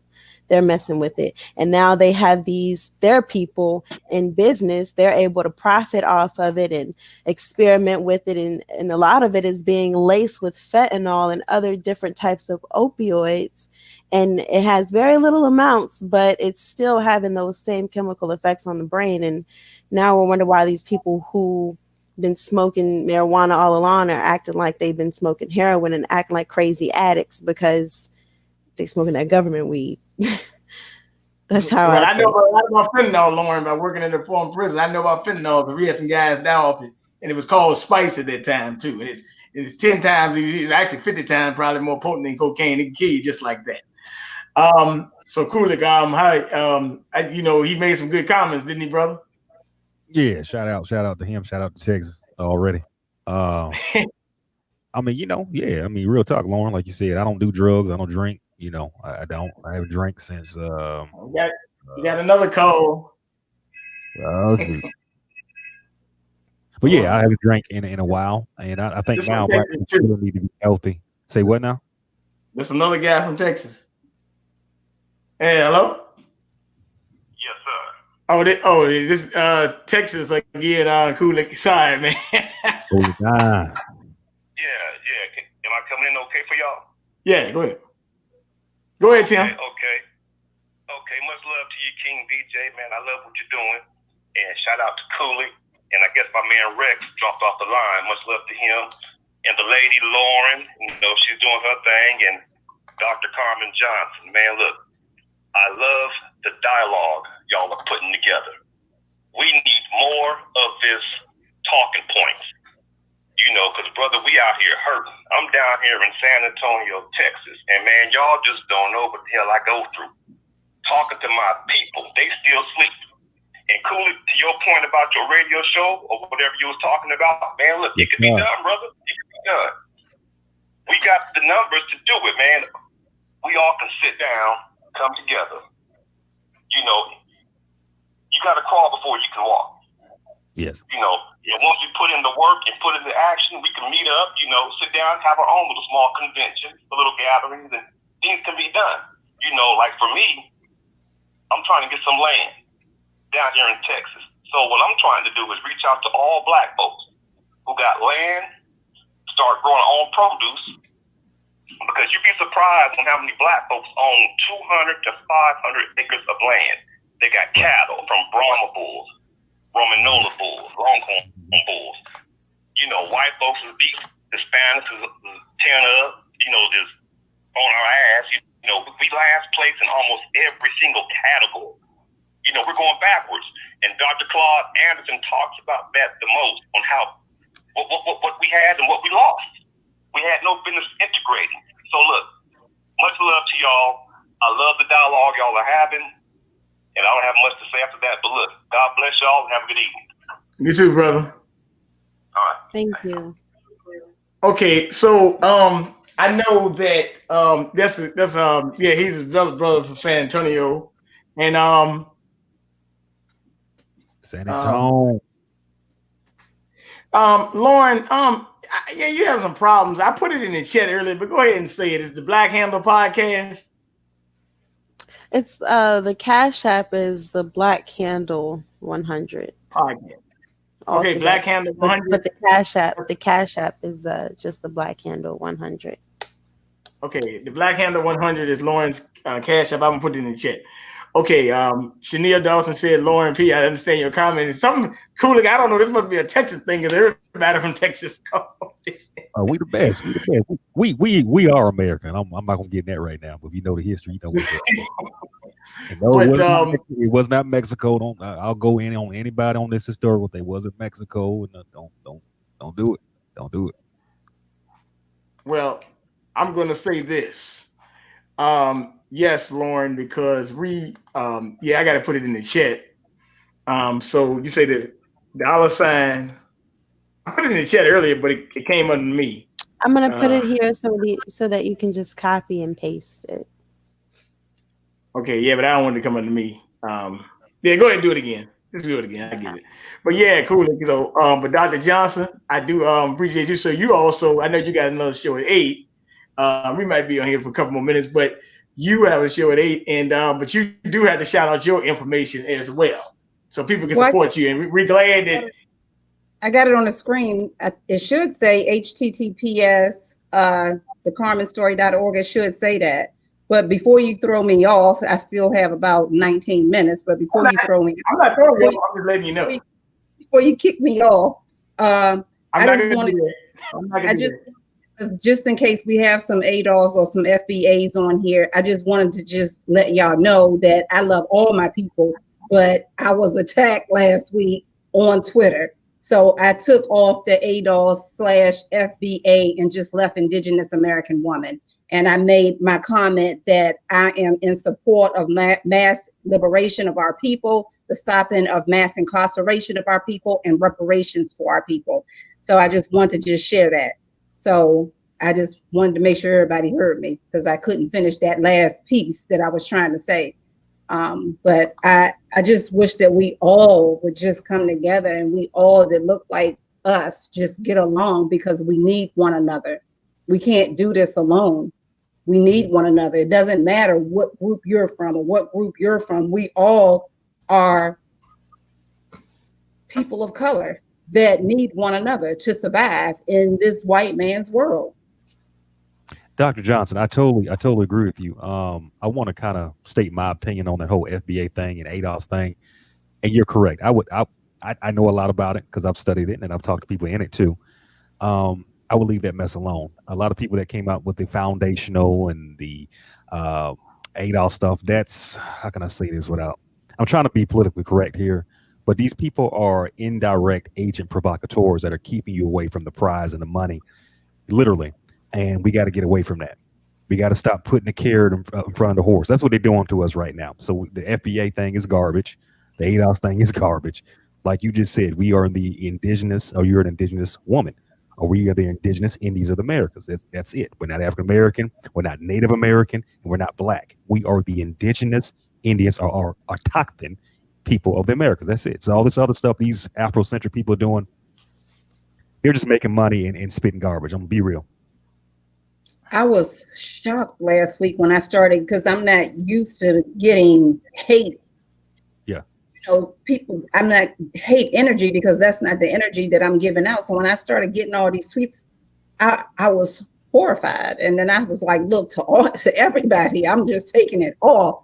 ADOS/FBA is done. This is who I am. And if don't nobody like it, delete me. And Right. that's it.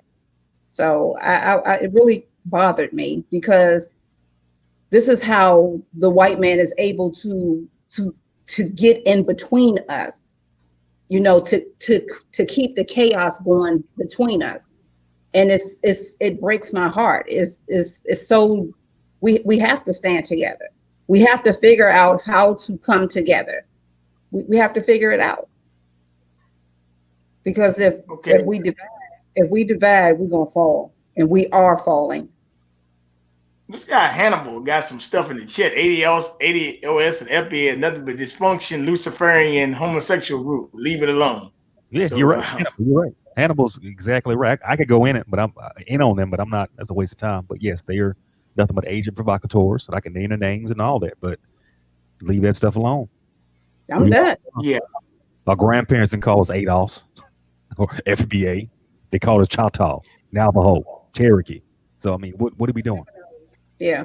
Yes. Now I got a good question. This is gonna be for the youngest member in the chat.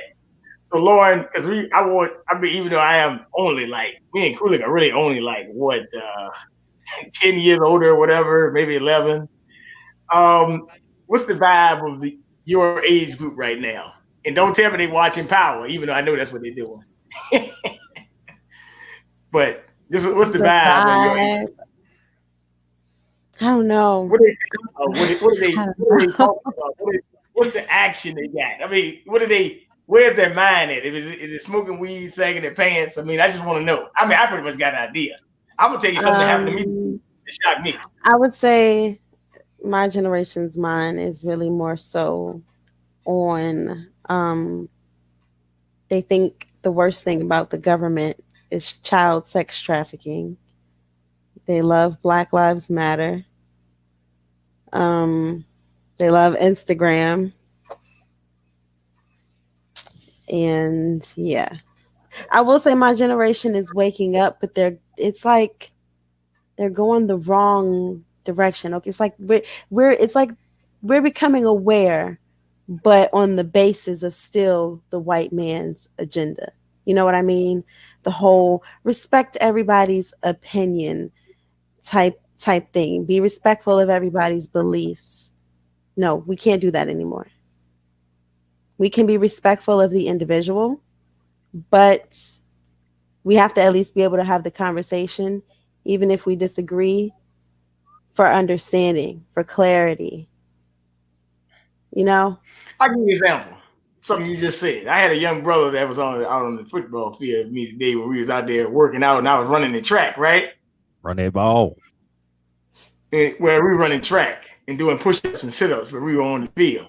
And so we had a situation, just saying that he going to Miami and he doing this. He met with DJ Khaled and all these people or something. And then, I asked him sometimes. I just asked him one time, why you get, I asked him straight up, why you got so many tattoos, man? The man got tattoos here, there, all this stuff. I'm like, I'm just trying to find out, I'm not with the tattoos. I don't have any tattoos. If anybody does, that's on them, but it is what it is. the point of the matter is, I mean, not the face and the head and the eyes and all that stuff. It even look like they're on tattoo shop, hands, everything. And he was telling me how cool I was and all that. But I said, brother, I just don't understand, really, I mean, I'm respectful for that, you went with DJ Khaled and them, so be it. That's on you, brother. But I ain't got nothing to do with that. But what I'm saying in a concept that, sometimes we go overboard with the rap game. We go overboard and we get stuck on stupid and it's low vibratory frequency. He said he met with Mulatto or something or whatever. Somebody worked with Mulatto or something. Woo! But I just told him, man, but I just told him you went to Miami and stuff, but it is what it is. But as I always say, brother, yeah, we gotta, like, Lauryn. I mean, I know you probably look at the rap music and stuff today, and you probably can't even handle this stuff. You 23 years old, and I thought you might be, in the club shaking with pom poms. Yeah, I love this music, but you don't like it so much either. So that's kind of a blessing. I mean, I can get down, bop to a couple of things, but I don't make this stuff my lifestyle. I don't live by it. I'll turn on some old school music before I turn on anything that's come on in the past 20 years.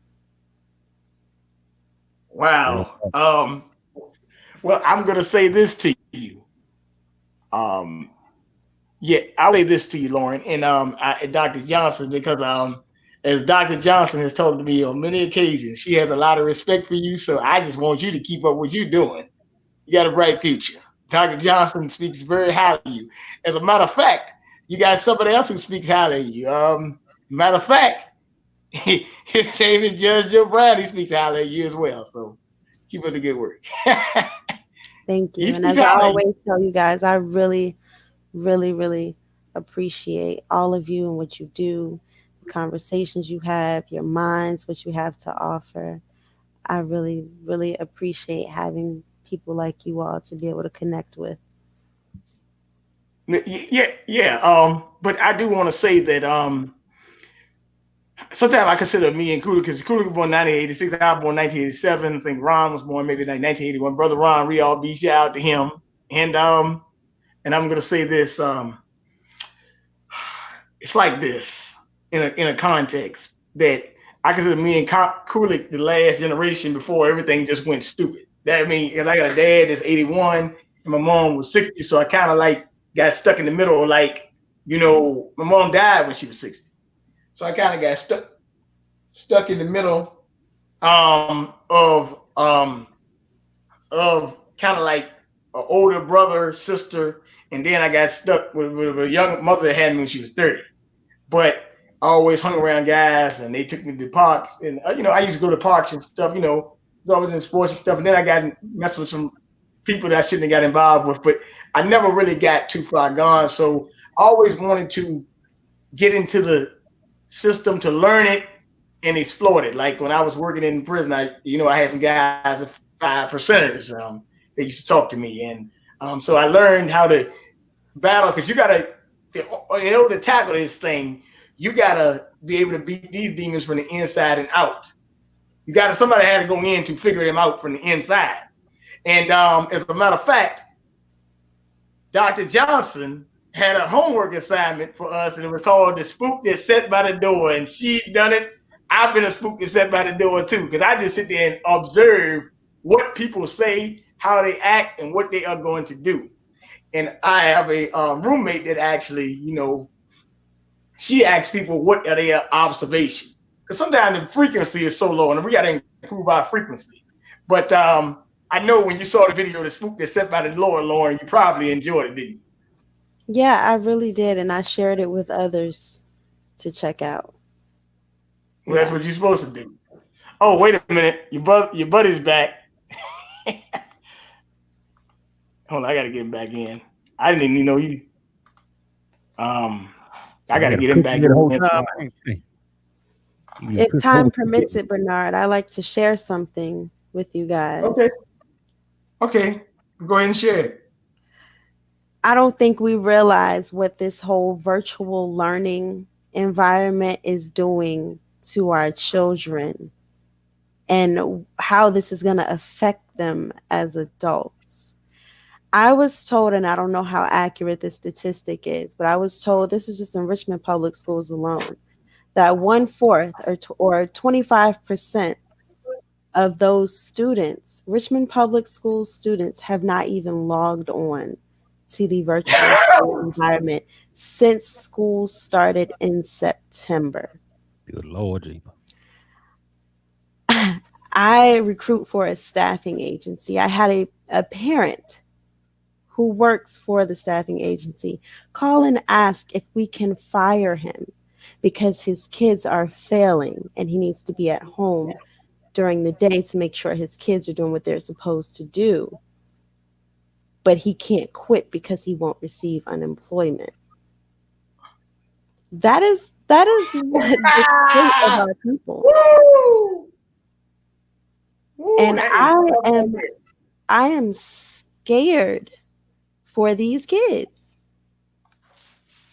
I'm scared for myself because of these kids. Well, can I say something before I get off to that? You know, I do something called Court Watch. So I sit in on bond hearings Monday through Fridays.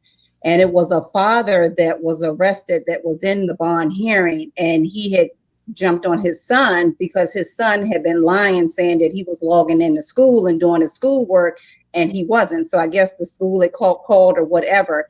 But it's so weird. The father got on him, and then now the father ended up in jail with no bond. And it's really unfortunate. I just want to just share that. It just blew my mind when I saw that on the court Zoom. It blew my mind when I couldn't believe it.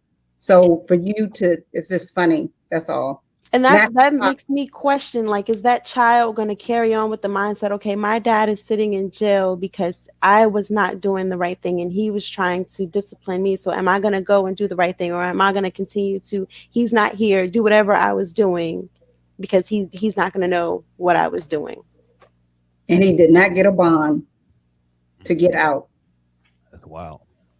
Yeah. I mean, if I'm gonna be real, like if I had the whole virtual learning back in the day, especially when I was going to high school, I would have so much fun with it. You know, you get them girls in there. I can think of my friends back in there. We'd be sending them private messages, and I mean, we could get away with all kinds of things. But it's easy. All you got to do is roll out of bed, log onto your computer, act like you learn. I don't get it. I would be doing it. And these kids are on the social media all the time, so that's not an excuse. So I don't know what's going on personally. But I would have a lot of fun with it. And the teachers, they're at home with their kids who are, they want to make sure their kids are doing what they're supposed to be doing. So not only do they have to attend to the students that they're teaching, they also have to attend to their children who are at home, who are in their at-home learning environments. And it's just a big mess. And I really feel for the parents who, especially, the single parents who have to work and make sure that their children are being held accountable, because, you can't protect your child from everything. You don't know what they're going to be doing 24/7. All you can do is, like I said earlier, do the best that you can. So I feel for the kids and the parents, and I am in fear of what is going to be the outcome of this, especially in the homes where the children have no structure and no accountability for their responsibilities. So I really appreciate you guys having me on the show. I'm getting ready to click off, and Queen Lauryn, give me a call. Coolicc, I look forward to being on your show again. BJ, I know you're going to call me, and have Rexx call me as well. And I'll talk to you guys later. He about to come back in. Have a good night. You have a good night. He about to come back in. Yeah, and I want to add on what Bernard was saying too also, because Lauryn is very important right now too, because I'm going to say this. People have talked about the indigo children. They've talked about the star seed and all this kind of stuff. Personally, I haven't seen it. And when Bernard was talking about we were the last generation, what I've always said back in the day, we were the last of the Titans. As a matter of fact, I have a mixtape called Last of the Titans, 1986. But we were the last of the Titans. I'm not just saying it because I'm that generation, but we were the last go around of style, of accountability, of uniqueness, of talent, When I look at this generation nowadays, they have no talent. They can't play no instruments. They can't look in the mirror. They're bisexual. They're just crazy. So I look at a person like Lauryn. I'm like, okay, she really, really, really went against all odds. You know what they say, like the rose that came out the crack or whatever. That's you. You know what I'm saying? So you have a uniqueness, and also you have a great responsibility to really turn things over and show people what it should be. But you're very rare. You know what I'm saying? Very, very. And when people literally, I've had people text me and call me and go, "Who is that?" You know, she's. I think you said you're 23, 24. They're like, "She a clone?" Like, you know, I've heard people say this. So no, they figure. They're like, is she even real? That's what I'm saying. Like what I was telling you on the podcast, Lauren. Like, we got to put your face out there. You got to get your message out there because we need you to uh, change the game. You can do that. You can do that. I will say I have my demons too. I'm not, perfect. I have lived here 23 years. I've had my experiences in every different phase of my life and have done things, and everything has been a learning experience, and everything I do now and everything I expect going forward will be a learning experience, whether good or bad. But yeah, I appreciate you guys. I'm gonna say something else, Lauren, because as a matter of fact, dang Dawson, I wish you would have brought this up when she was online, but I'll bring it up for her. She's already called in, but if she wants to call back in, because she can tell you about this thing that me and her talked about. And we talked about on Judge Joe Brown show too, Lauren. Teach for America. Remember that? Mm-hmm. Yeah, I remember I was talking about that, I think, when I first started joining you guys. Yes. Where if you go to Teach for America, and Mm-hmm. Dawson knows more about Teach for America. Well, I know about it, but she really is in depth with it. So if she heard it, because we brought it up on the show I did the other night. So Dawson, if you're out there, you can put your comments in the chat. I guess if you want to call back in, you can call back in and explain Teach for America with us, because that's part of the problem too. And these teachers are also designing unions. They don't want to be. This is another thing a lot of people don't know. They really do not want to go back to school because it's easy for them to teach at home, but they're still getting paid a teacher's salary. The goal is not to teach your children anyway. They want to privatize the education. Well, we should too. We should too. That's what I'm saying. You got to get your business right back, your birthright. That's what I'm saying. Why are we so worried about this stuff? We got to worry about getting our own community, just like these fake reservations, these $5 Indians have. They do the same thing.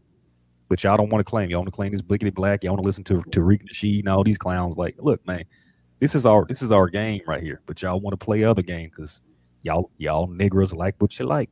And if you don't like this nigger face here, what I'm saying, you can't hear it. But I could be telling y'all the game. But I tell you, Bernard, the Klansman can tell me the whole truth right now, and I listen to him if it was the truth. What's wrong with y'all? Hey, Bernard, you listening to me? Yeah, I hear you. Yes. I'm about to get off here, man. But I'm just like Dr. Carmen. I got another podcast. I want to thank you very much for inviting me on your platform here. This is very great, very wonderful. Keep doing your thing, man. I'm gonna have you on my thing coming up soon too. Also, Lauren, the same thing. I'm gonna invite you on my thing again because you got to do it again. I got some more questions for you, and more insight. I'm gonna pick your brain some more. And again, keep doing what you're doing. And much respect to y'all. Same to you. Have a good night. All right, bye bye. Hey, Coolicc, how's your information, brother? Well, he got on, but yeah, Lauren. So, but that's okay because we're still on. Because I wanted either Dawson could call in. Actually, to tell you the truth, I won't be on probably about another 20 minutes. But I wish I would have had Dawson on. But Dawson, if you hear me, call back in and talk to Lauren about Teach for America, because Dawson actually telling you that it's 40% of them who not logging on in Texas. Mm. So I mean, what you're saying is not surprising because I knew it was going to happen. I actually told you. I told you back then it was going to be a disaster path. Anyway, so the apple don't fall too far from the tree. He's already having problems with yourself anyway. So it just proved my point. Mm-hmm. Now a lot of parents don't want to send their child back to school anyway because they're already looking at, they're scared to go to school. So, it is what it is. But we have to teach our own children actually for the situation that the men. Yes, Terrence Martin, you're right. We should They teach their own children. I'm for the situation of men teaching their own children. And Rexx, I don't know why your device is not connecting. Connect your mic cam before you can add to the screen. I don't know what's going on, Rexx, but you need to come back in so you can give your information. Your mic cam is not connecting. Yes, but Dawson says she says facts is even worse. And I was talking about Teach for America because me and Judge talked about it one day, and you can bundle for America. Oh, he is. He is. Okay. All right. And you turn around, man. I can't see you. You need to come in. But we have to know there's a money-making corporation, and Teach for America, you can bundle the dollars on Wall Street.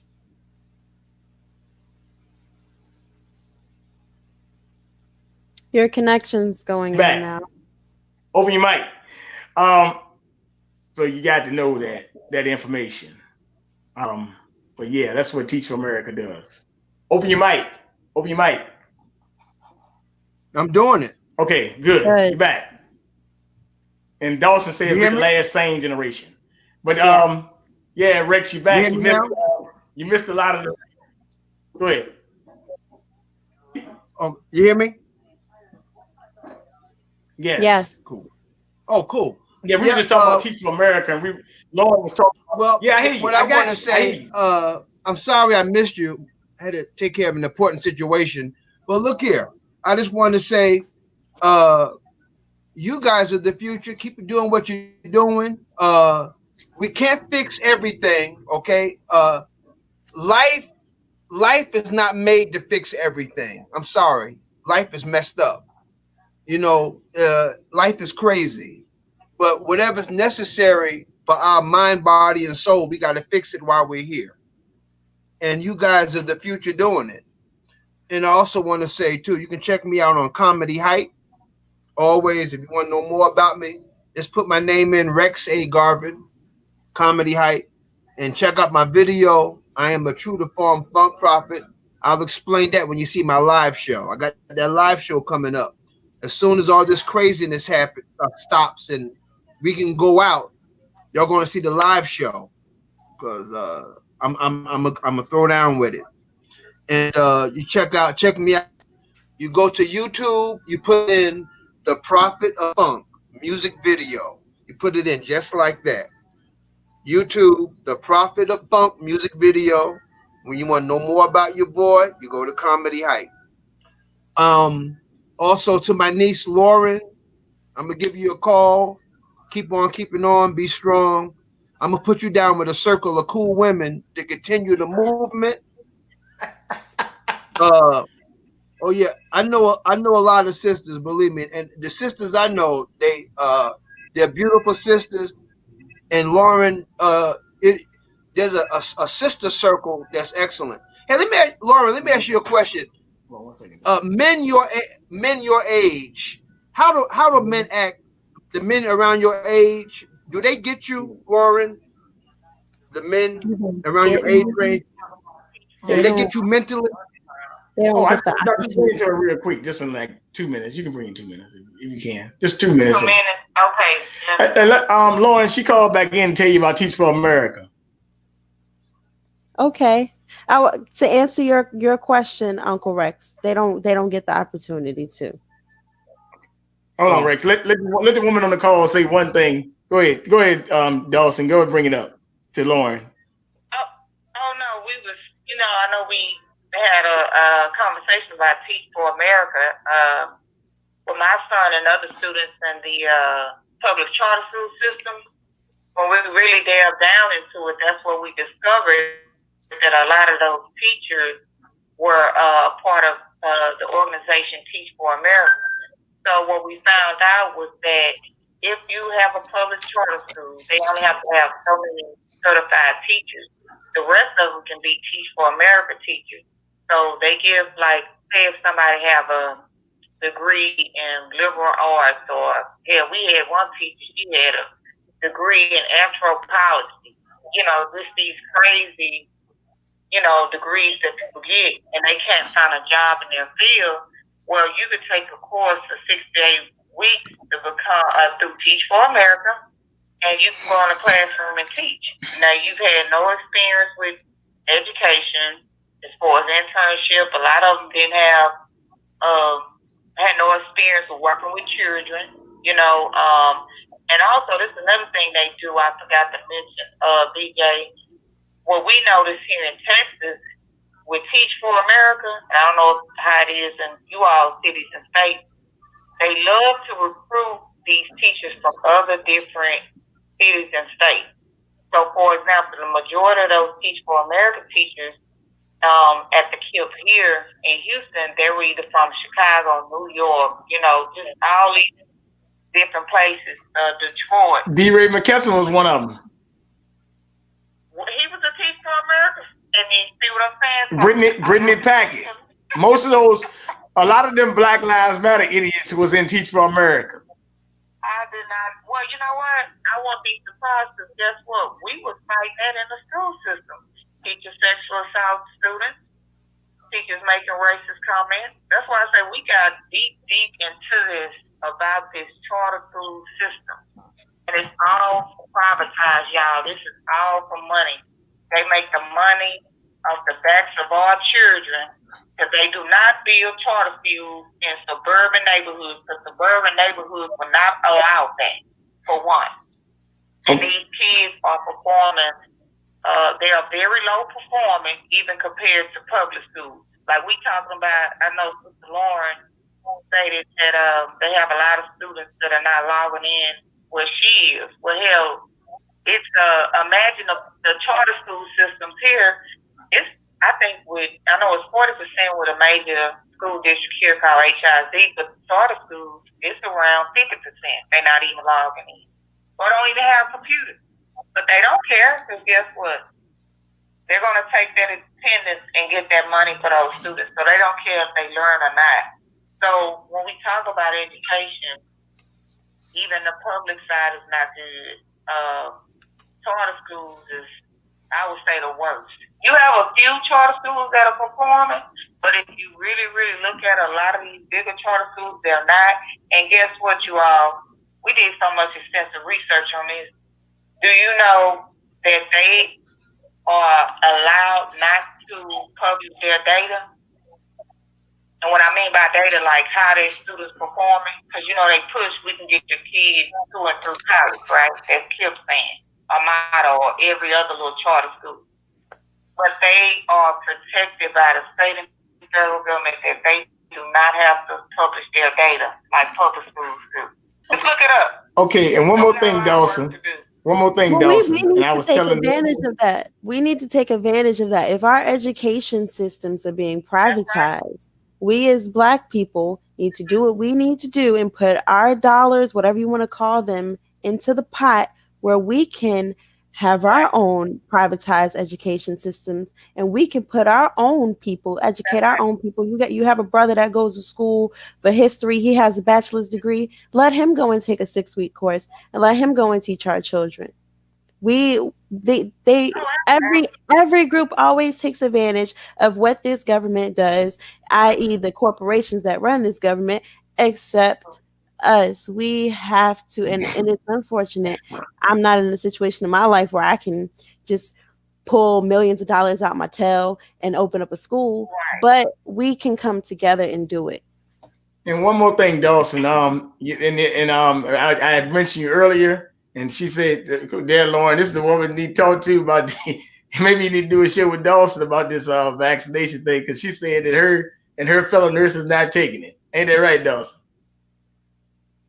Well, correct. Well, like I was speaking with you on the show, they would even tell us to take a flu vaccine, but it's only voluntary. But it's not just. A lot of nurses are either leaving a field or leaving a hospital bed because they're even trying to pay people now to take the vaccine. I think I sent you that, BJ, with the hospital here at Houston Methodist, and I used to be a charge nurse step for 2.5 years and a nurse pre-stepper.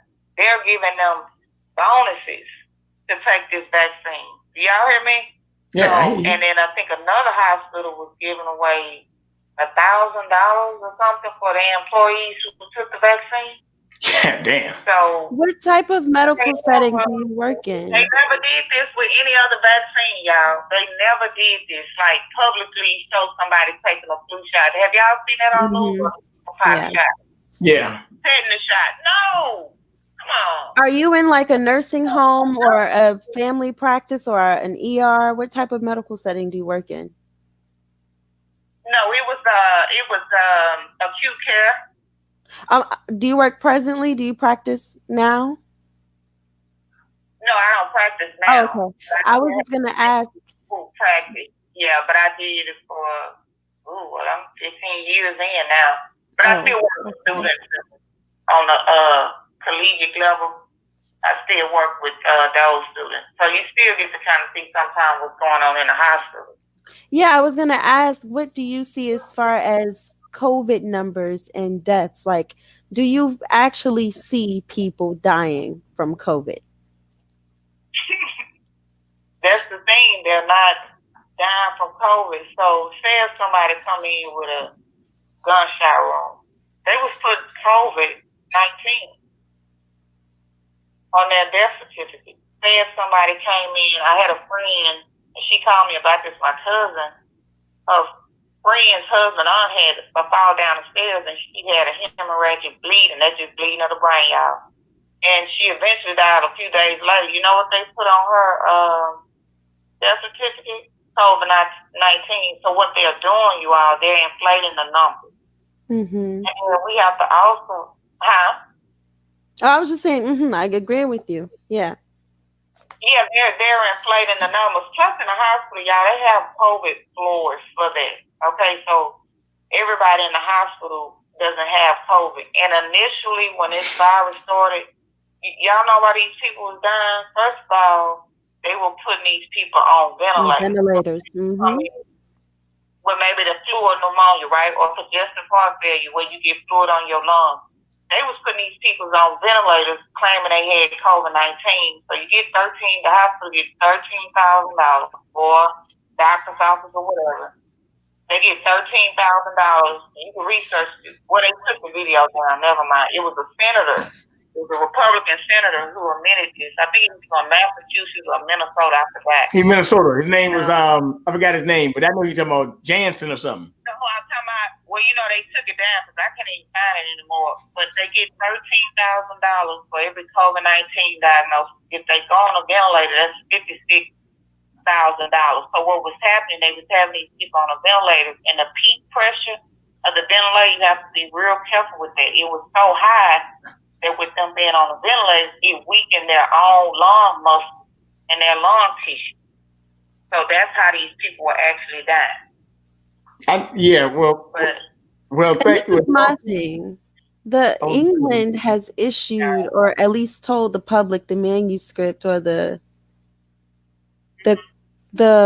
criteria they follow for labeling a death as COVID. And that is if a person dies within 60 days of giving a positive sample, you died from COVID. Even if you arrive to the hospital from a car crash, your body's completely dismembered. If your medical records state or show that you gave a positive COVID sample, whatever that is, within 60 days of your death, you died from COVID. Our pharmaceutical industry, our medical professionals, that information hasn't been released to the public. So I really want to know what criteria is being followed to allow these people to label all these deaths as COVID. I want those answers. It's even with the false positives and false negatives, and they're putting that information. 98% false. 98% false positives, by the way. But remember, King BJ, the guy Dr. Casey, who got the Nobel Peace Prize award for this, he did not create the PCR test for COVID-19 testing. That's why he was wanted to debate, and he always debunked Dr. Fauci about this. So you think about a disease that was created and it hit the whole world, right? We got to start thinking with logic. And I guess I'm different because I'm a registered nurse, but you got a disease that just all of a sudden hit the whole world, right? You don't know what's causing it, where it comes from. Well, all of a sudden, they saying we had this disease. Dr. Fauci is saying they don't know what to do. Then he turn around and say, oh, you need to wear a mask. Then they turn around and say, oh, we got a test for this now. Now they turn around and say, and they debunked the medication that could treat it, supposedly, right? So they got debunked. And now all of a sudden we got a vaccine. Don't y'all see the setup? Don't you see the game? Because me being in the hospital, we didn't deal with patients that come in there. We don't know what they have. And it's no test, it's no vaccine, nothing. That takes years to happen. The only thing we do is just treat those symptoms. No test and no vaccine has been developed. I'm going to say one thing to you, Dawson. Y'all know the steps? Come on. I'm going to tell you one thing, Dawson, before I let you go. I was just talking to a friend of mine, her mother yesterday. Her mother was a retired registered nurse. And she actually said, this ain't nothing. COVID is nothing more than pneumonia. It's a lie. It's a fake. The hydroxychloroquine is always worked. It's worked for other things too. Hydroxychloroquine, azithromycin, and zinc. As a matter of fact, you don't believe me, you can go to Brazil and you can look it up. In Brazil, I eat a lot of almonds because they got magnesium, but Brazil had I think they had a magnesium plant and they blew up the magnesium plant. Why did they blow it up? Because you need magnesium to make hydroxychloroquine. Absolutely. And let me tell you about hydroxychloroquine, y'all can look this up. This is used for people who have autoimmune disease. That's right. Okay? So this is a state drug. While Dr. Fauci said that was not true. This has been used for years for people with autoimmune disease like lupus. Since 1965. Just look it up. Yeah, just look it up. So it is a safe and cheap, very cheap, safe and cheap drug. So y'all just think about how they are banning doctors for even prescribing. That's right. We just gotta start thinking about that. You go in the hospital, you claim you have symptoms. Oh, go home for 14 days. Well, you have a law called intolerance. And if you go to a hospital and they don't treat you, you can sue them. But see, they won't do that to me because I know my rights. I'm a registered nurse, right? But they just send everybody else home or go home and deal with it. So what is the purpose of getting tested or getting treated? What is the purpose of getting a vaccine? So I tell everybody, if you have to take a COVID test, if I can share this last point, BJ, if you don't mind. I don't care. I had to do this for a back procedure I had to have on my back. And they was like, well, we need to test you for COVID. And I said, well, how do you all administer this? Oh, it just goes up your nose. I told him, no, ma'am. I will go and get my blood drawn and have my blood drawn. That's the most accurate, you all, way to detect it. And do you know, I had my blood drawn. Of course, I was negative. Do you know that COVID-19 virus is just another mutation and formation of the SARS virus? Yeah. I'm gonna show you that one day. I'm gonna text you that. I'm gonna just block out my name. You can share this with your viewers. Get y'all blood drawn, and I'm gonna tell you instant that happened. My friend's father, who's in his 90s, he had leaned back in the chair. They don't know what was wrong. They thought he had a stroke. He going to the hospital. Guess what they first started treating him for? They claimed he was positive for COVID-19. It wasn't true. He had a mild mini stroke. He said, he called me. He said, Ms. Dawson, they tested my daddy for COVID. They say he's positive for COVID. I say, Charlie, don't you tell him to take another test on your father. Tell him to take the blood. When he went and told the doctors to test his dead blood, you know what the hospital did? They discharged him the next day and took him off all the COVID-19 medication and discharged him and sent him home. And I said, Charlie, well, what happened with the blood? He said, they never took it. I said, I told you. He said, well, that's why I called you. Because you know the truth. They never took this man's blood. They sent him home the next day. This is a game, y'all. This is the game. Well, let me say one thing to you, Dawson. I appreciate the knowledge you get in Lauryn. I'm telling you, you need to. I'm a big supporter of Miss Dawson. She supports me. I support her. She's down in Houston, Texas, and you should possibly go on, have Dawson come on your show because she has a lot of information and she is a angel in disguise, as I would say. Not literally, but she brings a lot of information. We had a great interview the other day, so thank you, Dawson, for your information. Explain that to Lauryn. Thank Okay, you. thank you, Thank Sister you. Lauryn. Keep doing what you do. I'm glad you had the insight and knowledge at a young age too, because we got to do better. We need help. Thank you, BJ. Mhm. All right now. Can you also share my information? I know I always ask you this. Can you share my information with her, please? I got you. Thank I'll make sure she'll get your information. So with that being said, as a matter of fact, yeah, she's still on. So you matter of fact, go ahead and say it right now. I mean, shoot. Well, you guys can look for the Black Candle podcast. We'll be launching very soon. For now, you can find me on Facebook if you want to know. I'm still on Facebook. I use that to connect with my people, to start sensitive conversations, to induce thought and self awareness. That's what I do. That's what I'm all about for my people. I think that's the only way that we can really bring about change is through thought, deep thought, and self awareness. Um, if you could share my personal phone number with her, I'd appreciate I it. got you. I got you. Okay, I'll do that. thank I'll you. do it. I'll do it as soon as we get off here. But yeah, I do appreciate you, Bernard, and I appreciate um, Coolicc and Uncle Rexx and Dr. Carmen Johnson and everyone else that, like I said, Miss Dawson here that we connect with, and everyone that has the good input, the thoughts. We're not here to agree with each other. We're not always going to agree with each other, you know. But hey, we got to have the conversation. That's the most important thing. Well, Lauren, I will say that because I was told a couple months ago, I was talking to somebody. They said, "Man, why you always?"